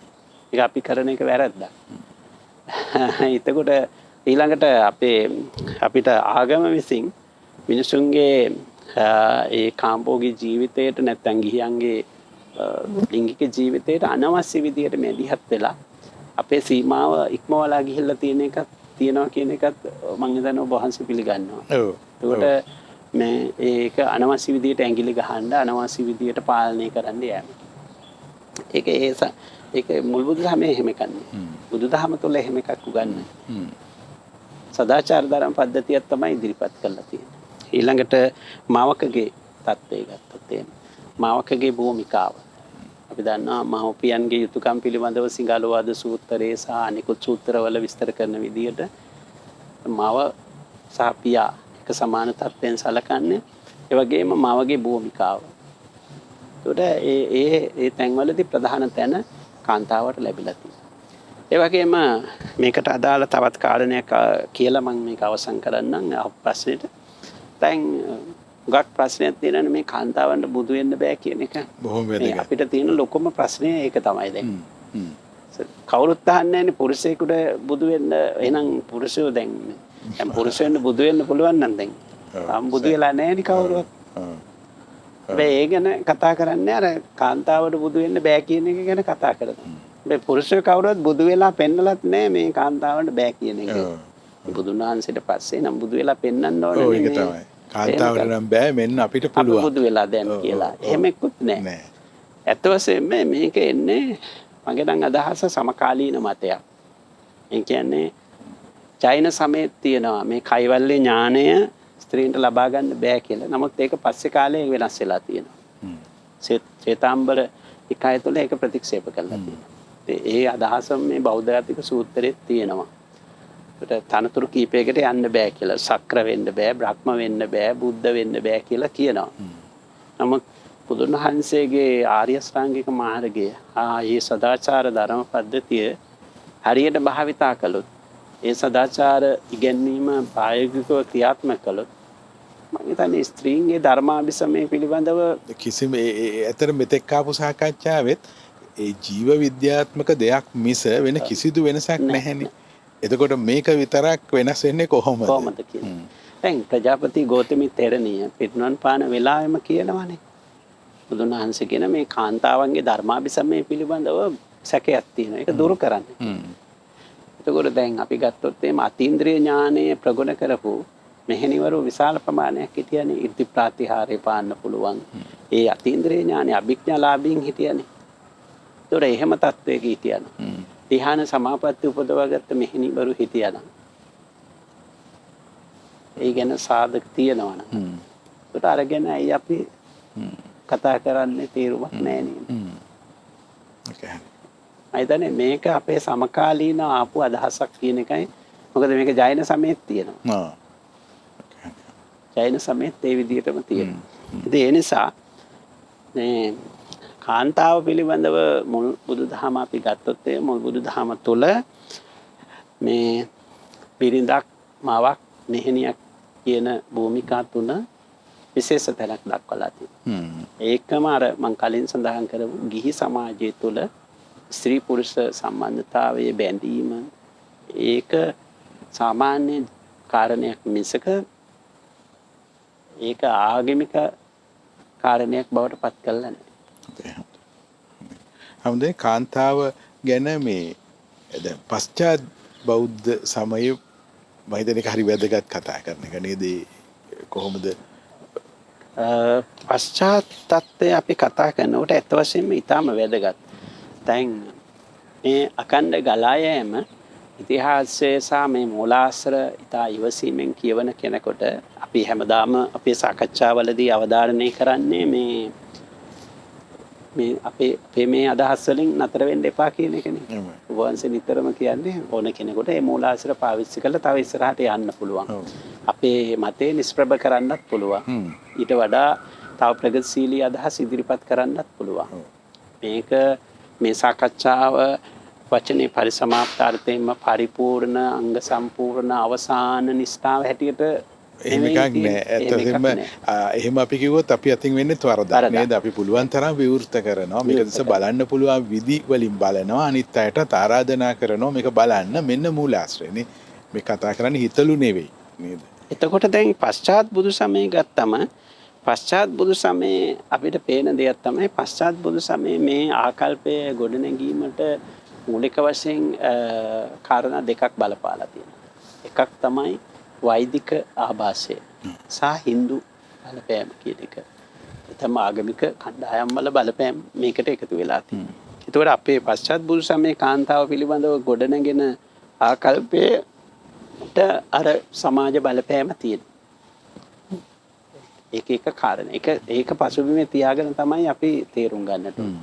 ඊළඟට දිගටම අපිට පේන දෙයක් තමයි මේ මූලාශ්‍ර පාවිච්චි කරාම මූලාශ්‍ර කියවනකොට අර පුරුෂයන්ගේ අනසකට කාන්තාව යටත් කිරීම කියන එක ආදි යුගයේ ඉඳලාම ක්‍රියාත්මක වෙලා තියෙනවා. අපි කොතරම් ඉදිරියට ගියත් සමාජයේ අදටත් ඒක තියෙනවා. ඒක දිගටම ඇවිල්ලා තියෙනවා. ඒ පුරුෂාධිපත්‍ය කියන එක. දැන් අපි දන්නවා භික්ෂුණී මේ පළවෙනි සංගායනාව පිටවන පළවෙනි සංගායනාවකට සාකච්ඡාවේදී දැන් අපි කතා කරන එක කාරණයක් නේ ප්‍රථම සංගායනාවට භික්ෂුණීන් සහභාගී කරව ගන්නේ නෑ. ඔව්. ඒකට භික්ෂුණීන්ගේ ශික්ෂා 311ක් කතා කරන්නේ කවුද? හරි බොහොම වැදගත් හම්බුනේ. ඒකට ඒකෙදී භික්ෂුන් තමයි කතා කරන්නේ. ඒතකොට ඒ වෙනකොට රහත් භික්ෂුණීන් විශාල ප්‍රමාණයක් හිටියානේ. ඔව්. නමුත් ඒක භික්ෂුණියක්වත් තෙරණි කෙනෙක්වත් ඒකට සහභාගී කරව ගන්නේ නෑ. ඒකට අපිට පේනවා මේ බුද්ධ පරිනිර්වාණයෙන් පස්සේ නැවත මේ අර ආචීන කල්පික අදහස් වරින් වර මතුවලා ඇවිල්ලා තියෙනවා විවිධ අවස්ථාවල. ඒ වගේම දැන් අද අපි සමරන දවසනේ සංගමිත්තා මෙහෙණියගේ ලංකා ගමනේ. ඒකට ඇය ලංකාවට ඇවිල්ලා ලංකාවේ භික්ෂුණී ශාසනය ස්ථාපනය. අපිට 10 වෙනි සියවසෙන් පස්සේ මොකද වෙන්නේ? 10වෙනි සියවසෙන් පස්සේ භික්ෂුණී ශාසනයක් පිළිබඳව මේ තොරතුරු සම්පූර්ණයෙන්ම නැති වෙලා යනවා. භික්ෂුණී ශාසනය ඉබේම වගේ විනාශ වෙන්න ඉඩ හරිනවා. ඓතිහාසික අපි මධ්‍යස්ථව ඓතිහාසය පරීක්ෂා කරාම පේනවා සම්පූර්ණයෙන්ම නොසලකා හරින තත්ත්වයට පත් වෙලා තියෙනවා. භික්ෂු සංඝයේ කිසියම් වැටීමක් වෙනකොට උපසම්පදාව ගෙනවිලා නැවත පිහිටුවලා පවත්වගෙන යන හැබැයි භික්ෂුණී සංඝය සම්බන්ධ කාරණේදී එහෙම එකක් වෙන්නේ නැහැ. ඒ කියන්නේ දිගටම සමාජ ආකල්පයේ දිගටම ඇවිල්ලා තියෙනවා කියන එකකින් පේනවා. මෙන්න මේ පසුබිම තුළ තියෙන තමයි ඔය පශ්චාත් බුදු සමයේ අදහස ඉදිරිපත් වෙන්නේ. පශ්චාත් බුදු සමයේ සම්බන්ධයෙන් ගොඩනැගිච්ච ප්‍රධානම සංකල්ප කීපයක් මම කෙටියෙන් කියන්නම්. එකක් තමයි ස්ත්‍රීත්වයේ කර්ම විපාකයක ප්‍රතිඵලයක් කියන එක. මේක ඊටාම සාවද්‍ය මතයක් අටකතා වලින් ඉදිරිපත් කරමු. ස්ත්‍රිය කියන්නේ තුන්වෙනි ශික්ෂාපදයේ උල්ලංඝනය කිරීමේ ප්‍රතිඵලයක්. කෙනෙක් ස්ත්‍රියක් වෙලා උපදින්නේ තුන්වෙනි ශික්ෂාපදයේ කඩ කිරීමේ ප්‍රතිඵලයක් හැටියට. මේක අටකතා වලින් ආපු මතයක්. ඒකේ පොඩි විසංවාදයක් තියෙනවා. එතකොට ඔක්කොම පිරිමි වෙලා ඉන්න ඕන මේක කරලා වැරද්ද කරලා කාන්තාව වෙන්න. එතකොට මේ පිරිමි ඉපදුනේ කොහොමද කියන්නේ. ඔව් එතකොට ඒක තමයි සදාචාර මේ ඒ කියන්නේ සියලුම පිරිමින් දුරාචාරයේ ප්‍රතිඵලයක් හැටියට. මේ කාන්තා සියලුම කාන්තාවන් දුරාචාරයේ ප්‍රතිඵලයක් හැටියට. එතකොට පිරිමි සදාචාරයේ ප්‍රතිඵලයක් හැටියට කියන එක. මේක ඊටාම බරපතල තත්වයට විග්‍රහ කරලා තියෙනවා පශ්චාත් මූලාශ්‍රවල. ඊළඟ එක තමයි ස්ත්‍රීත්වයෙන් මිදීම සඳහා පින්කම් කළ යුතුයි කියන ආකල්පය. එනිසා කාන්තාව වැඩි වැඩියෙන් ආගමට යොමු කරව ගන්න කරපු ප්‍රයත්නයක් හැටියට ඒක හඳුනා ගන්නවා. ඊළඟට ස්ත්‍රීත්වයෙන් මිදීම සඳහා ස්වාමියාට මැනවින් උපස්ථාන කරලා ස්වාමියාගේ ආශිර්වාදය අනිවාර්යයෙන්ම ලබා ගත යුතුයි. ස්ත්‍රීත්වයෙන් මිදීම සඳහා. ඒතකොට මේ අදහස් තියෙනවා. එතකොට මේ අදහස් අපිට හම්බ වෙන පාලි බණ කතා සාහිත්‍යවල විශේෂයෙන්ම තේල කටාක ගාථා. මම දැන් තේල කටාක ගාථා අයිති වෙන්නේ 8 වෙනි සියවසට වගේ මට මතක හැටියට 8 වෙනි සියවස වගේ කාලේ. ඊට පස්සේ උපාසක ජනාලංකාරය වගේ. ඊළඟට සද්ධම්මෝපායන සද්ධම්ම සංඝහ කියන ඊළඟට සාර සංඝහ කියන මේ පාලි බණ කතා පොත්වල ඊට අමතරව සම්භාව්‍ය සිංහල සාහිත්‍ය ජාතක පොත ධර්ම ප්‍රදීපිකාව වගේ ධම්මපදට්ට කතාව සද්ධර්ම රත්නාවලී වගේ පොත්වල තියෙන මේ අදහස්. ඒතර මේක පුළුල් බපසරියක පැතිරිච්ච ආකල්පයක්. එතකොට මම ඒකෙන් උදාහරණ දෙකක් විතරක් ගෙනාවා අපේ සාකච්ඡාවට. එකක් තමයි ඔය තේල කටහක ගාථාවල තියෙනවා. මේ තේල කටහක ගාථාවල එන එකක් තමයි ඉත්ති නමුංචති සදා පුන ඉත්ති භාවෝ නාරී සදා භවතිසෝ පුරිසෝ පරත්ත. යෝ ආචාරයේය පරදාය මලංගනීයං ගෝරංච වින්දති සදා ව්‍යසනංච නේකං. මේ තේල කටහක ඉත්ති නමුංචති සදා පුන ඉත්ති භාවෝ. යම් ස්ත්‍රියක් අනාචාරයේ හැසිරෙනවා නම් ඇය කවදාකවත් ස්ත්‍රී භාවයෙන් මිදෙන්නේ නැහැ. දිගටම ස්ත්‍රිය වෙනවා. පුරුෂ නාරී සදා භවති සෝ පුරිසෝ පරත්ත.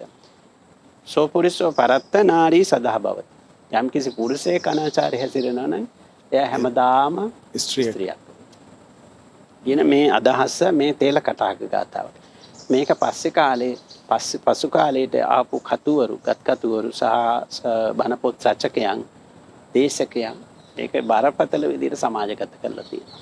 ඊළඟට ජාතක පාළියේන ජාතක කතාවස ජාතක පාළියේන යෝ ඉච්ඡේ පුරිසෝ හෝති ජාති චාති පුනප්පුනං පරදාරං විවජ්ජේය දෝතපාදං වකද්දම. යමෙක් නැවත නැවතත් පුරුෂයෙක් වීමට බලාපොරොත්තු වෙනවා නම් පරදාරයෙන් වැළකී යුතුයි.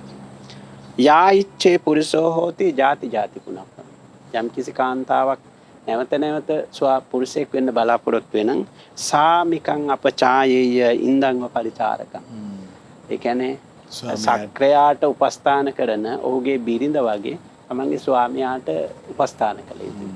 ඒතර මේ ප්‍රකාශනවල තියෙනවා නේද අර මුල්මුදු සමයත් එක්ක සම්පූර්ණයෙන්ම ගැටෙන.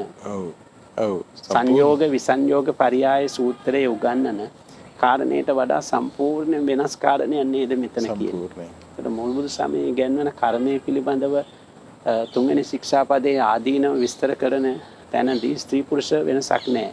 ඒ අනාචාරයේ දුක හැමෝටම එක තත්ත්වයෙන් තියෙනවා. ඔව් මෙතෙන් එනකොට මොකද වෙන්නේ? සම්පූර්ණ ඊට සම්පූර්ණ පටහැනි ස්වරූපයක් පෙන්වනවා. මට කියන්න ඕන කරේ මෙන්න මේ ආකල්පය තමයි වර්තමානයේ අද සමාජගත වෙලා තියෙන්නේ. මේවා බරපතල විදිහට මුල් බැසගෙන තියෙනවා.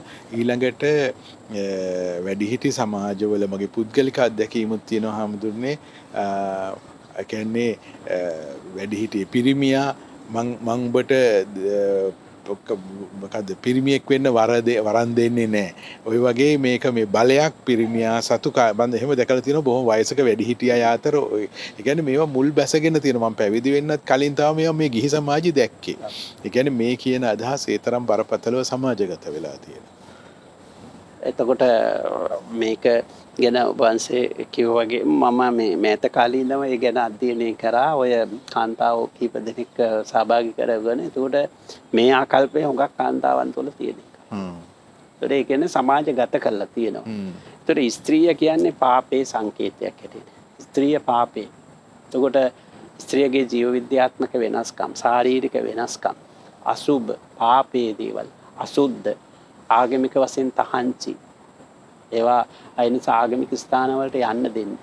දැන් අපි දැන් කතා කරොත් සංගමිත්තා මෙහෙණියනි ශ්‍රීමා බෝධියගේ ශ්‍රීමා බෝධිය ලංකාවට ගෙනල්ලා ස්ථාපනය කරාට පස්සේ ශ්‍රීමා බෝධිය හා බැඳුණු සංස්කෘතිය තුළ කාන්තාවන්ට අද හිමි වෙලා තියෙන තත්ත්වය මොකක්ද? එම මාලාවන් තමන්ගේ ඉස්සේ තියාගෙන දළදා වහන්සේ ලංකාවට ගේන්නේ. ඒතර ඒ සංස්කෘතිය තුළ අද කාන්තාවන්ට හිමි වෙලා තියෙන තත්ත්වය. මේක ආයතනයක් හෝ සංවිධානයක් විවේචනය කිරීමක් නෙමෙයි, යථාර්ථය අපි දකින්න ඕනේ. ඇත්තහම ඒ වගේම බොහෝ ආගමික ස්ථානවලට ඇතුළු වෙනකොට දාලා තියෙන පණිවිඩවල බොහෝ තැන්වල තියෙනවා කාන්තාව සම්බන්ධයෙන් විශේෂ තත්ත්වයක්. මේ විදිහ ඇඳගෙන එන්න එපා. මේ ඔය වගේ කාන්තාව විශේෂ කොට දක්වලා යම් දේ. එතකොට ඒකත් නැවත මේ සමාජයට දෙනව නේද අදහසක්. කාන්තාව කියන්නේ වෙනස්, ඒ කියන්නේ වෙනස් කොට සැලකීමක් මේ භාවිතය තුළ. එතකොට ඒක පහත් කොට සැලකීමේ ආකල්පයක් පෙන්වුම් කරනවා මේ හැම තැනකම. ඒකට වෙනස් කොට සැලකීම. එතකොට දැන් මේක පශ්චාත් බුදු සමය අපිට හඳුනා ගන්න ලැබෙන විශේෂ කාරණේ. ඊළඟට තව එකක් තියෙනවා මේ පශ්චාත් බුදු සමයේ පාලි බණ කතා රචකයන් බහුතරයක් යතිවරු, භික්ෂූන් මේ කාන්තාව දිහා බැලුවේ සම්පූර්ණයෙන්ම අර විරාගික දෘෂ්ටියෙන්. ඒ නිසා විරාගික දෘෂ්ටියෙන් බලපු නිසා මේක විමුක්තියට බාධාවක් හැටියට තමයි ගත්තේ දිගටම. ඒක පැහැදිලි. ඒ කියන්නේ බුදුන් වහන්සේ භික්ෂු භික්ෂුණීන්ට කිව්වේ, ඒතකොට භික්ෂුණියට කිව්වේ පුරුෂයා පිළිබඳව තියෙන ආකර්ෂණය විමුක්තියට බාධාවක්. පුරුෂයාත් එක්ක තියෙන ලැබෙදියාව, ඒ රාගය, කාමරාගය බාධාවක් විමුක්තියට. භික්ෂුවට කිව්වේ ස්ත්‍රිය පිළිබඳව තියෙන කාමරාගයේ විමුක්තියට බාධාවක්. ඒක පැහැදිලි. ඒක ඇවිල්ලා අර විරාගික අරමුණකට සාපේක්ෂව ඉදිරිපත් කරේ. ඒ කියන්නේ විමුක්තිය සාක්ෂාත් කි තෘෂ්ණාව ක්ෂය කිරීමනේ. ඒතකොට කාම තණ්හාව කියන්නේ ලිංගික රාගය කියන්නේ කාම තණ්හාවේ එක අවස්ථාවක්නේ. කාම කිව්ව වචනේ ගත්තොත් ලිංගික කාමයේ එක කොටසක්. ඒකත් අපි විමුක්තිය සාක්ෂාත් කරන්න ඒකෙනුත් ඉවත් වෙන්නට ඕන. එතකොට දැන් මේ යතිවර මොකද කරේ? සම්පූර්ණයෙන්ම මේ වෙනස අවබෝධ කරගන්න නැතුව අර යති දෘෂ්ටිය සම්පූර්ණම සමාජගත කරා. එතකොට ඒක දැන් සූත්‍රවල තියෙන කාරණාම නැවත භික්ෂූන්ට දේශනා කරපු ස්ත්‍රී සම්බන්ධ සූත්‍ර ඒවා මේ අනිකුත් පොදු සමාජයට ආරෝපණය කරනවා. දැන් අනාගත වංශයට ගියොත් අනාගත වංශයේ තියෙනවා පිළිගම්මුල හාමුදුරුවෝ සම්පාදනය කරපු අනාගත වංශයක පාලි අනාගත වංශයට වඩා හුඟක් විස්තර. ඒකේ තියෙනවා එක තැනක කාන්තාවන් කෙරේ ආසාවෙන් යුක්ත පුද්ගලයෝ කාන්තාවන්ගේ මේ රූපේ වර්ණනා කරපු අය ඊළඟ ආත්මයේ කාන්තාවන්ගේ කුසේ පණුව වෙලා උපදිනවා. මේ බොහෝ විට හැමදුනේ තමන්ගේ ශිෂ්‍යයින්ට ඒ කියන්නේ ඒ වගේ දැන් ඒවත් ඒ වගේ නිකන් විශේෂ ඉලක්ක ඇතුව ලියපු දේවල් වෙන්නත් පුළුවන් නේ. මේවා මේ පොදු සමාජයට ගෙනාවට පස්සේ ලොකු ප්‍රශ්නනේ නේද? ඔව් ඇත්ත වශයෙන්ම බුදුන් වහන්සේ දැන් ওই මුල් සූත්‍රවල තියෙනවා භික්ෂූන් සහ භික්ෂුණීන් ආමන්ත්‍රණය කළ කරපු දේශනා. ඒ වගේදී කාම සම්භෝගය පිළිබඳව කාම රාගය කාම ආදීනව විස්තර කරලා තියෙනවා. කිසි වරදක් නැහැ ඒක මේ භික්ෂූන් ආමන්ත්‍රණය කළ ඉදිරිපත් කළා තියෙනවා. හැබැයි බුදුන් වහන්සේ මේ ගිහියන්ට ධර්ම දේශනා කරනකොට ඊට වඩා වෙනස් විදිහේ සදාචාර පද්ධතියක් ඉදිරිපත් කරා මිසක මේ ඔය කියන සාකච්ඡාව ගෙනල්ලා නැහැ. අපිට හම්බ වෙන බෞද්ධ සාහිත්‍යයෙන් වෙන විසක උවසිය. සෝතාපන්න කාන්තාවන් විශාල දරු පිරිසක් හිටියා කියලා කියනවා. ඔව්. විශාල දරු පිරිසක්. අනිත් පැත්තෙන් සෝවන් කාමරාගයේ තුනී වෙන්නේ සෝතාපන්න භාවයෙන් ඉහළට ගියාට පස්සේනේ. සෝතාපන්න වෙනකොටත් කාමරාගයේ ඉවත් වෙන්නේ සක්කාය දිට්ඨිය විචිකිච්ඡා සීලබ්බත පරාමාස තුන විතරනේ ඉදිරිපත් ඒ තුන විතරනේ අයින් වෙන්නේ. කාමරාග පටික දෙක තියෙනවනේ. ඔව්.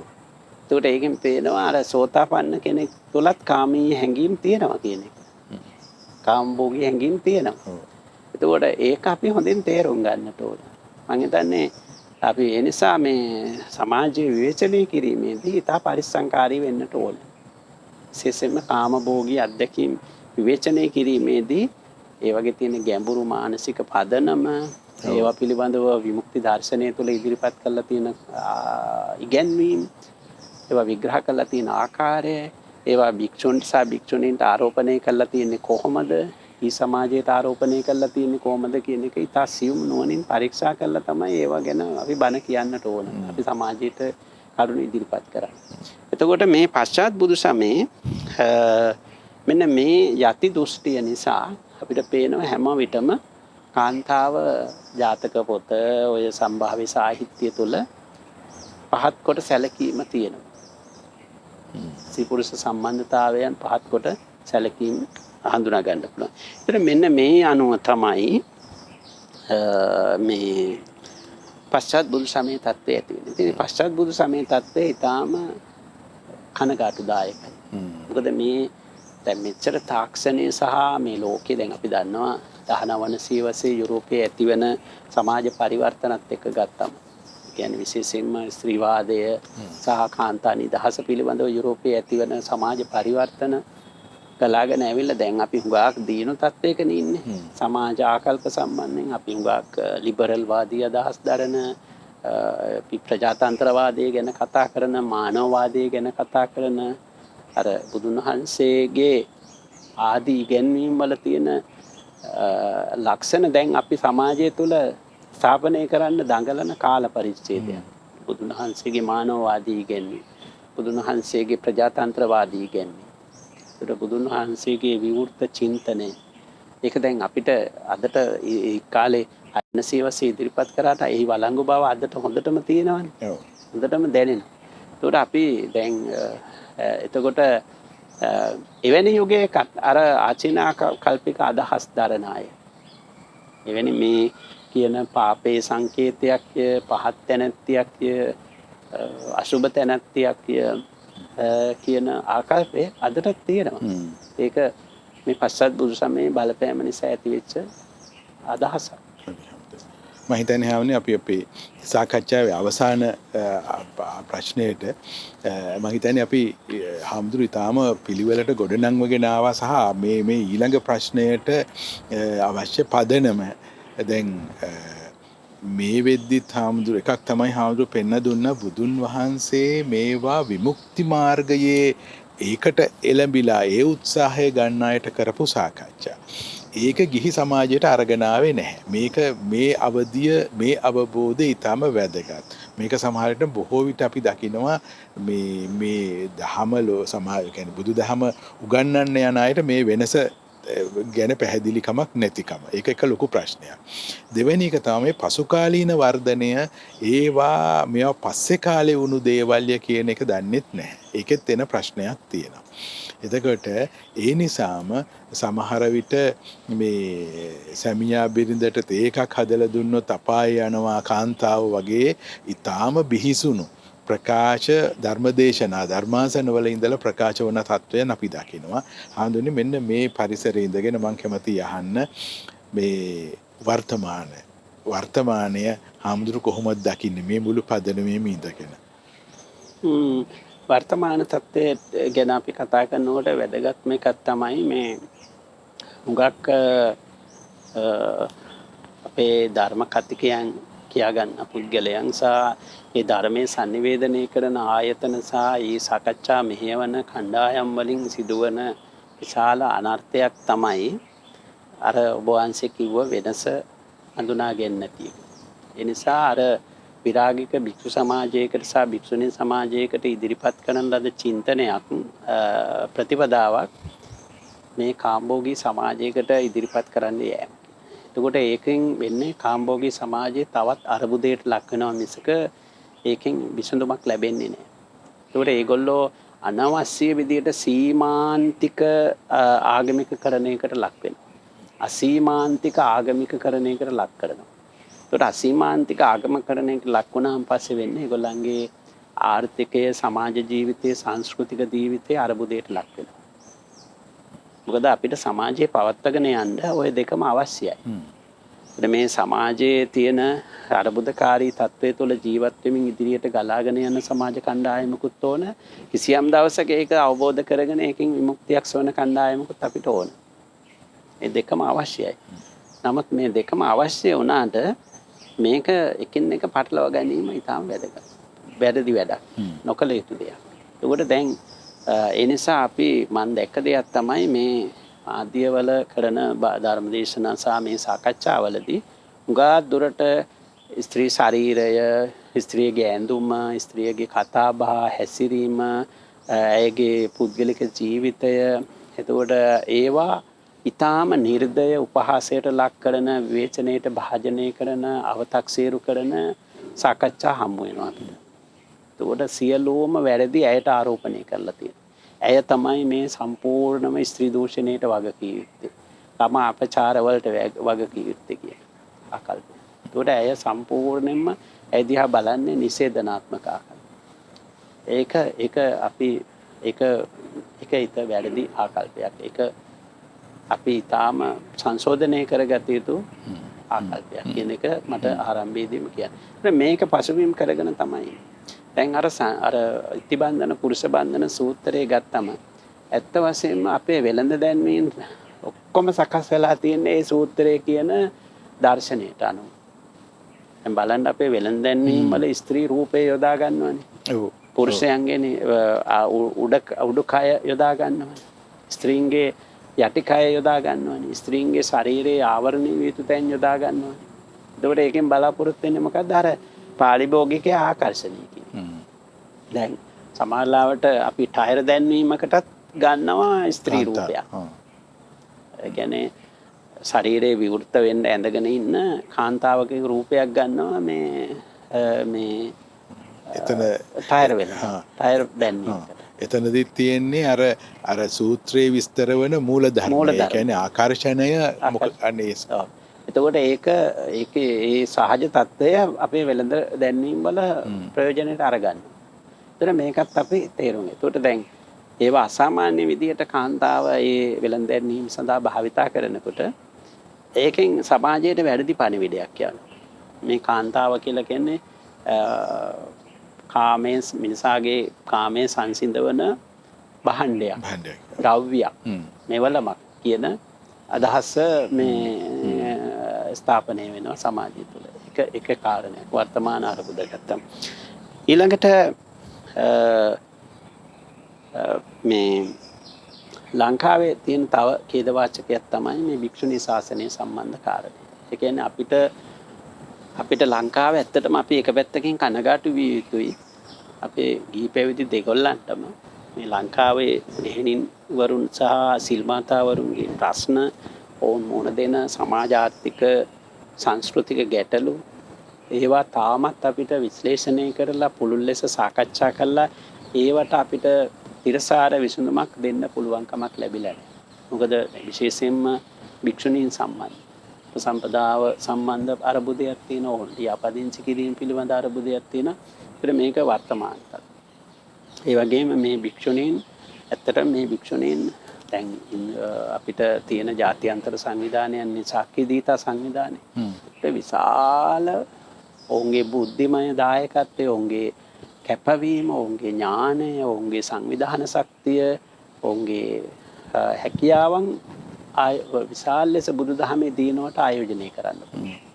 නමුත් අපි මේ වටිනා සම්පතක්, වටිනා ශක්තියක්, බලයක් අපි සම්පූර්ණයෙන්ම රාචීන කල්පික අදහස් වල ඉඳගෙන නොසලකා හැරලා. ඒතකොට විශාල භික්ෂුණීන් ප්‍රමාණයක් ලංකාවේ දැන් ඉන්නවා. මම හිතන්නේ උපාධිධාරිනියන් විශාල වශයෙන් විශ්වවිද්‍යාල වල සේවය කරන. මේ අයගේ ශක්තිය, මේ අයගේ හැකියාවන් අපි සම්පූර්ණයෙන්ම මේ රාචීන කල්පික අදහස් නිසා නොසලකා හැරලා. ඒක වර්තමානයේ අපි දකින ප්‍රධාන ප්‍රශ්නයක්. අපි තාමත් ඒගොල්ලෝ අපේ සම්පූර්ණ පිටස්තරයන් හැටියට සලකන තත්ත්වයට පත් වෙලා තියෙනවා, උපසම්පදාව මූලික කරගෙන. විශේෂයෙන්ම අපේ ලංකාවේ භික්ෂු සංවිධානයේ විසින් ඒ අය පැහැදිලිවම නොසලකා හැරලා තියෙනවා. ඒ සඳහා විවිධ සාම්ප්‍රදායික තර්ක ඉදිරිපත් කරනවා. හැබැයි ඇත්ත වශයෙන්ම නූතන ලෝකයට එනකොට අපි ඔක්කොම නැවතත් බුදුන් වහන්සේ ළඟට යන්න පුළුවන් නම් මේ ප්‍රශ්න අපිට විසඳ ගන්න පුළුවන්. අපි යන්නේ ඇත්තටම බුදුන් ආදි බුදු සමයට නෙවෙයි. අපි යන්නේ විවිධ අවස්ථාවල පනවන ලද යම් යම් නීති රීති පද්ධතියක් අල්ලගෙන ඒ නීති රීති පද්ධතිය තුළ කැරකෙනවා මිසක අර ආදි බුදු සමයේ තියෙන බුදුන් වහන්සේගේ ප්‍රජාතන්ත්‍රවාදී ලක්ෂණ, මානවවාදී ලක්ෂණ, විවෘත තත්වයන් ගැන අපි සලකා බලන්නේ නැහැ. ඒ දාර්ශනික තත්වයේ ඉඳලා ප්‍රශ්න දිහා බලනවා නෙවෙයි, යම් යම් තත්වයන් යටතේ සිදු වුණායයි කියලා වාර්තාවන දේවල් අල්ලගෙන ඒවත් එක්ක අපි ඒ වටේ කැරකෙනවා. ඒක එක සමාජ ප්‍රශ්නයක්. ඊළඟට මේකත් එක්කම පවතින තව එකක් තමයි කාන්තාවන්ගේ ආර්ථිකය පිළිබඳ. විශේෂයෙන්ම බුදු සමයේ ගෘහ ආර්ථිකය තුළ කාන්තාවට මුල් තැනක් දීලා තියෙනවා. ඒත් වශයෙන්ම අපේ ගම්වලට ගියොත් එහෙම ගම්වල කාන්තාවන්ගේ ආර්ථික තත්ත්වය කොහෙත්ම සතුටුදායක නැහැ. ඇය ඒ ගෘහය වෙනුවෙන් විශාල ගෘහය ඒක ළමයිගේ සහ පවුල වෙනුවෙන් විශාල දායකත්වයක්. දැන් මට මතකයි ඔය දැන් තත්ත්වය කොහොමද දන්නේ, ඉස්සර අපේ ගම්වල තිබුණා එකම මේ වගා බිමේ සේවය කරන කාන්තාවත් උදේ 8 ඉඳලා හවස 5 වෙනකම් වැඩ කරනවා. පුරුෂයත් ඒ බිමේම උදේ 8 ඉඳලා 5 වෙනකම් වැඩ කරනවා. හැබැයි හවසට පඩි බේරනකොට පුරුෂයාට වැඩි වැටුපකුත් කාන්තාවට අඩු වැටුපකුත් දෙනවා. නමුත් එක සමානවම ශ්‍රමය වගුරවනවා. එක සමාන. ඒතකොට ඒ වගේ තත්ත්වයක් මෑත තිබුණා. දැන් තමාත් පළාත්වල අදටත් ඒක තියෙනවා. කාන්තාව කිව්වම කාන්තාවකට ගෙවන්නේ අඩු වැටුපක්. පුරුෂයෙක් කිව්වම පුරුෂයාට වැඩි වැටුපක්. ඒකට මේක අර බුදුන් වහන්සේ ඉදිරිපත් කරපු කාරණේ නෙවෙයි. සිංහලවද සූත්‍රයට ගියොත් එහෙම මේ ගෘහාර්ථිකය තුළ ආධිපත්‍ය සම්පූර්ණම කාන්තාවන්ට දීලා තියෙනවා.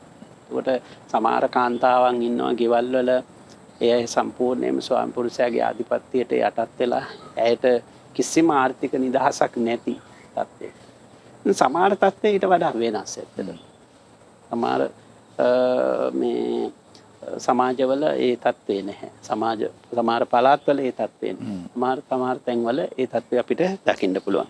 එතකොට අපිට අවසාන වශයෙන් කියන්න තියෙන්නේ වර්තමානයේ කාන්තාව පිළිබඳ දෘෂ්ටිය විශේෂයෙන්ම බෞද්ධ සමාජයට අපි කේන්ද්‍ර කරොත් එහෙම අපි නිතර කතා කරන්නේ බෞද්ධ මේක තුළ ඉඳගෙන. මොකද අපිට අනිත් ආගම් පිළිබඳව අපි කතා කරන්නේ අපිට ඒක සදාචාරාත්මක අයිතියක් නැහැ. මොකද අපි දෙන්නම බුදුදහම නියෝජනය කරන දෙන්නෙක් නිසා.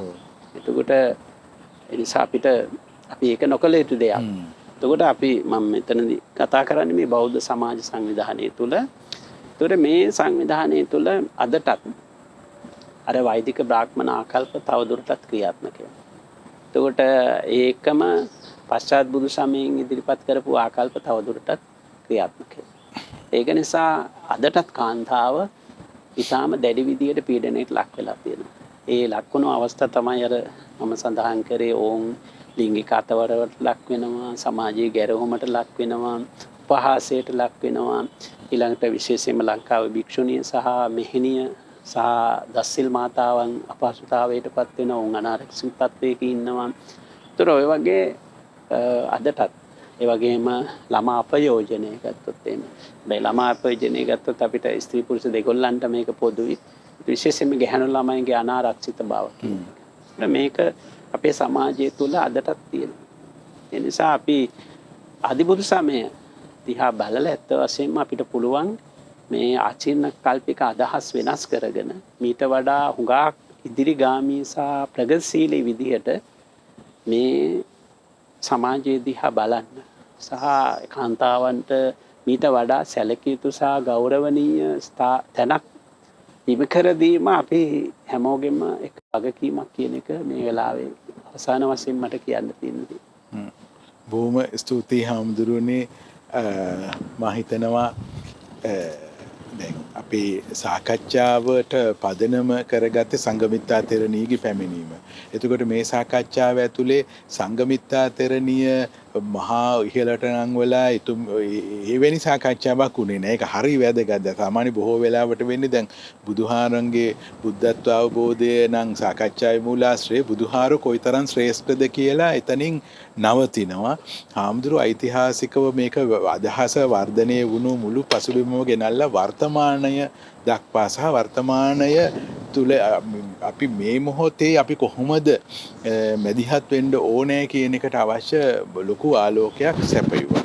මම හිතනවා අපි පොළ රාහුල ආයතනයේ හැටියටත් අපි තාම නොසැලී පෙනී සිටිනවා මේ කියපු හාරු පෙන්වා දුන්නු ඒ පසුගාමී අදහස්වල ඉඳලා මේ කාන්තාව හෝ ඒ පුද්ගලයාගේ අනන්‍යතාවය මත වෙනස් කොට නොසලකන සමාජයක් ගොඩනැංවීම සඳහා ඒ වගේම දැන් කෙනෙකුගේ ඇඳුම නිසා එහෙම නැත්නම් කාන්තාව විශේෂ ඒ විදිහට ඒ තැනැත්තා හෝ ඒ තැනැත්තියගේ ප්‍රශ්නයක් නිසයි මේක වෙන්නේ කියන දෙයට වඩා අප පෙනී සිටින්නේ පිරිමියා වඩා ශිෂ්ට සම්පන්න වන සමාජයක කාන්තාව මොකක් ඇන්දත් මොකක්වත් වෙන්නේ නැහැ කියන එක. හරියට මුවගොන්නු කොටි ඉන්න පරිසරයක බයෙන් යන්න ඕන මොකෝ කොටි පැනලා අල්ල ගන්නවා. එතකොට මනුෂ්‍ය සමාජයක් එහෙම වෙන්න බෑ. එතකොට මනුෂ්‍ය සමාජයක් කියලා කියන්නේ ඊටාම ශිෂ්ට සම්පන්න සහ සීලාචාර සමාජයක්. එතනදී අවශ්‍ය වෙන්නේ මනුෂ්‍යයා වර්ධනය වීම. ඉතින් අන්නේ වර්ධනය වුණු මනුෂ්‍යයා ගොඩනැංවීම වෙනුවෙන් අපි පෙනී හිටිනවා. ඒ වගේම හාරු පෙන්න දුන්න වගේම භික්ෂුණී සංඝය කාන්තාව විමුක්ති මාවතට එළඹුණාට පස්සේ ඇය මුහුණ දෙන ප්‍රශ්න එවැන්නක් සිදු නොවිය යුතුයි. ඊළඟට මේ සමාජය සුවපත් කරන කාර්යයේදී ඒ විමුක්ති මාවතට එළඹෙන පැවිදි වන කාන්තාව කියන්නේ ඊටාම බලවත් සම්පතක්. ඒක සම්පතක් හැටියට දකිනවා මිසක් ඒක අයින් කළා තැබිය යුතු දෙයක් හැටියට අප සලකන්නේ නැහැ. ඒ නිසා මම හිතනවා මේ සාකච්ඡාව ඉතාම ප්‍රයෝජනවත් වේවි. මේක හුදෙක් සාකච්ඡාවක් නෙවෙයි. මේකෙන් එන ආලෝකයේ අපි වැඩ කරන වැඩපිළිවෙළවල් හදාගන්නේ කොහොමද? අප වැඩ කරන ස්ථානවල තිබෙන පරිසරය වෙනස් කරගන්නේ කොහොමද? මේ වගේ ගොඩක් ඉස්සරහට යන්න මම හිතනවා මේ සාකච්ඡාව උදව් වෙයි කියලා. ඒ වගේම තව වැදගත් කාරණයක් තමයි හාමුදුරුවෝ මේ කතාව තුළ ගේන ඊටාම වැදගත් දෙයක් තියෙනවා. මේ යම් අදහස් මතු වුණු කාලය මොකක්ද, ඊළඟට මුලින් තිබුණු තත්ත්වය මොකක්ද, පස්සේ ඇතිවන වෙනස් වීම මොකක්ද, මෙන්න මේ කියන ඓතිහාසික වර්ධනය පිළිබඳ අවධිය අත්‍යවශ්‍යයි මේ සාකච්ඡාවලදී මේ අදහස් දිහා බලනකොට. ඒ වගේම විශේෂ පණිවිඩයක් තිබුණා මේ ධර්මදේශකයන් වහන්සේලාට. මම හිතන්නේ හාමුදුරුවනේ කාන්තාව විශාල විදිහට පාවිච්චි වෙනවා මේ ආකර්ෂණය ලබා ගන්න, තමන්ගේ ජනප්‍රියත්වය නංව ගන්න ධර්මදේශනාව තුළ ගැහණිය හිනාවට ලක් කරනවා. ඇය උපහාසයට ලක් කරනවා. මම හිතනවා ඒ උපහාස දැක්වීමේ ඉඳලා ආගමික ස්ථානට ඇතුළු වෙන තැන ඉඳලා නොයෙකුත් නීති රේති කාන්තාවට මම හිතනවා මේ මුළු ක්‍රමය තුළම කාන්තාව දෙවැනි අඩු මට්ටමේ කෙනෙක් කියන අදහස සමාජගත කෙරෙනවා.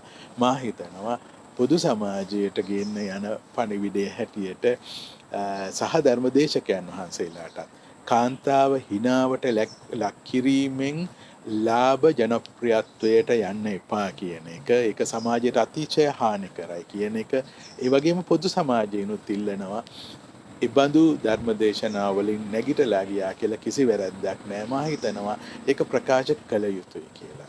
ඉතින් මෙන්න මේ පණිවිඩය මම හිතන ඉතාම වැදගත් සාකච්ඡාවක්. මෙය සමාජයේ ඉදිරි ආකල්ප වෙනස්වීමට වැඩපිළිවෙල්වල් වෙනස්වීමට ධර්මදේශනා දිහා නැවත හැරිලා බැලීමට මඟ පෙන්වන සාකච්ඡාවක් වුණා. ආචාර්ය උඩුහාවරානන්ද හාමුදුරුවන්ට අප සියලුම දෙනා වෙනුවෙන් කෘතඥ වෙනවා. තමන්ගේ දැනුම මේ සමාජයේ ප්‍රගමණයට හුදෙක් දේශනා නෙවෙයි සමාජයට ප්‍රගමණයට වැදගත් වන ඒ දැනුම ඊටාම මහන්සියකින් සූදානම් වෙලා ඇවිල්ලා ඔබ සමග බෙදා ගැනීම සම්බන්ධව හඳුනේ බොහොම ස්තුතියි. එහෙමනම් අද දවසේ අපි කෝට්ටේ පාර්ලිමේන්තු පාරේ දියවන්නාව අසල පිහිටි වල්පල රාහුල ආයතනයේ සිට පොහෝ දින සාකච්ඡාව සංභාෂණ වැඩසටහන මෙයින් නිමාවට පත් කරනවා. සහාය වුණු මුළු කණ්ඩායමටම ස්තුතිය පළ කරනවා.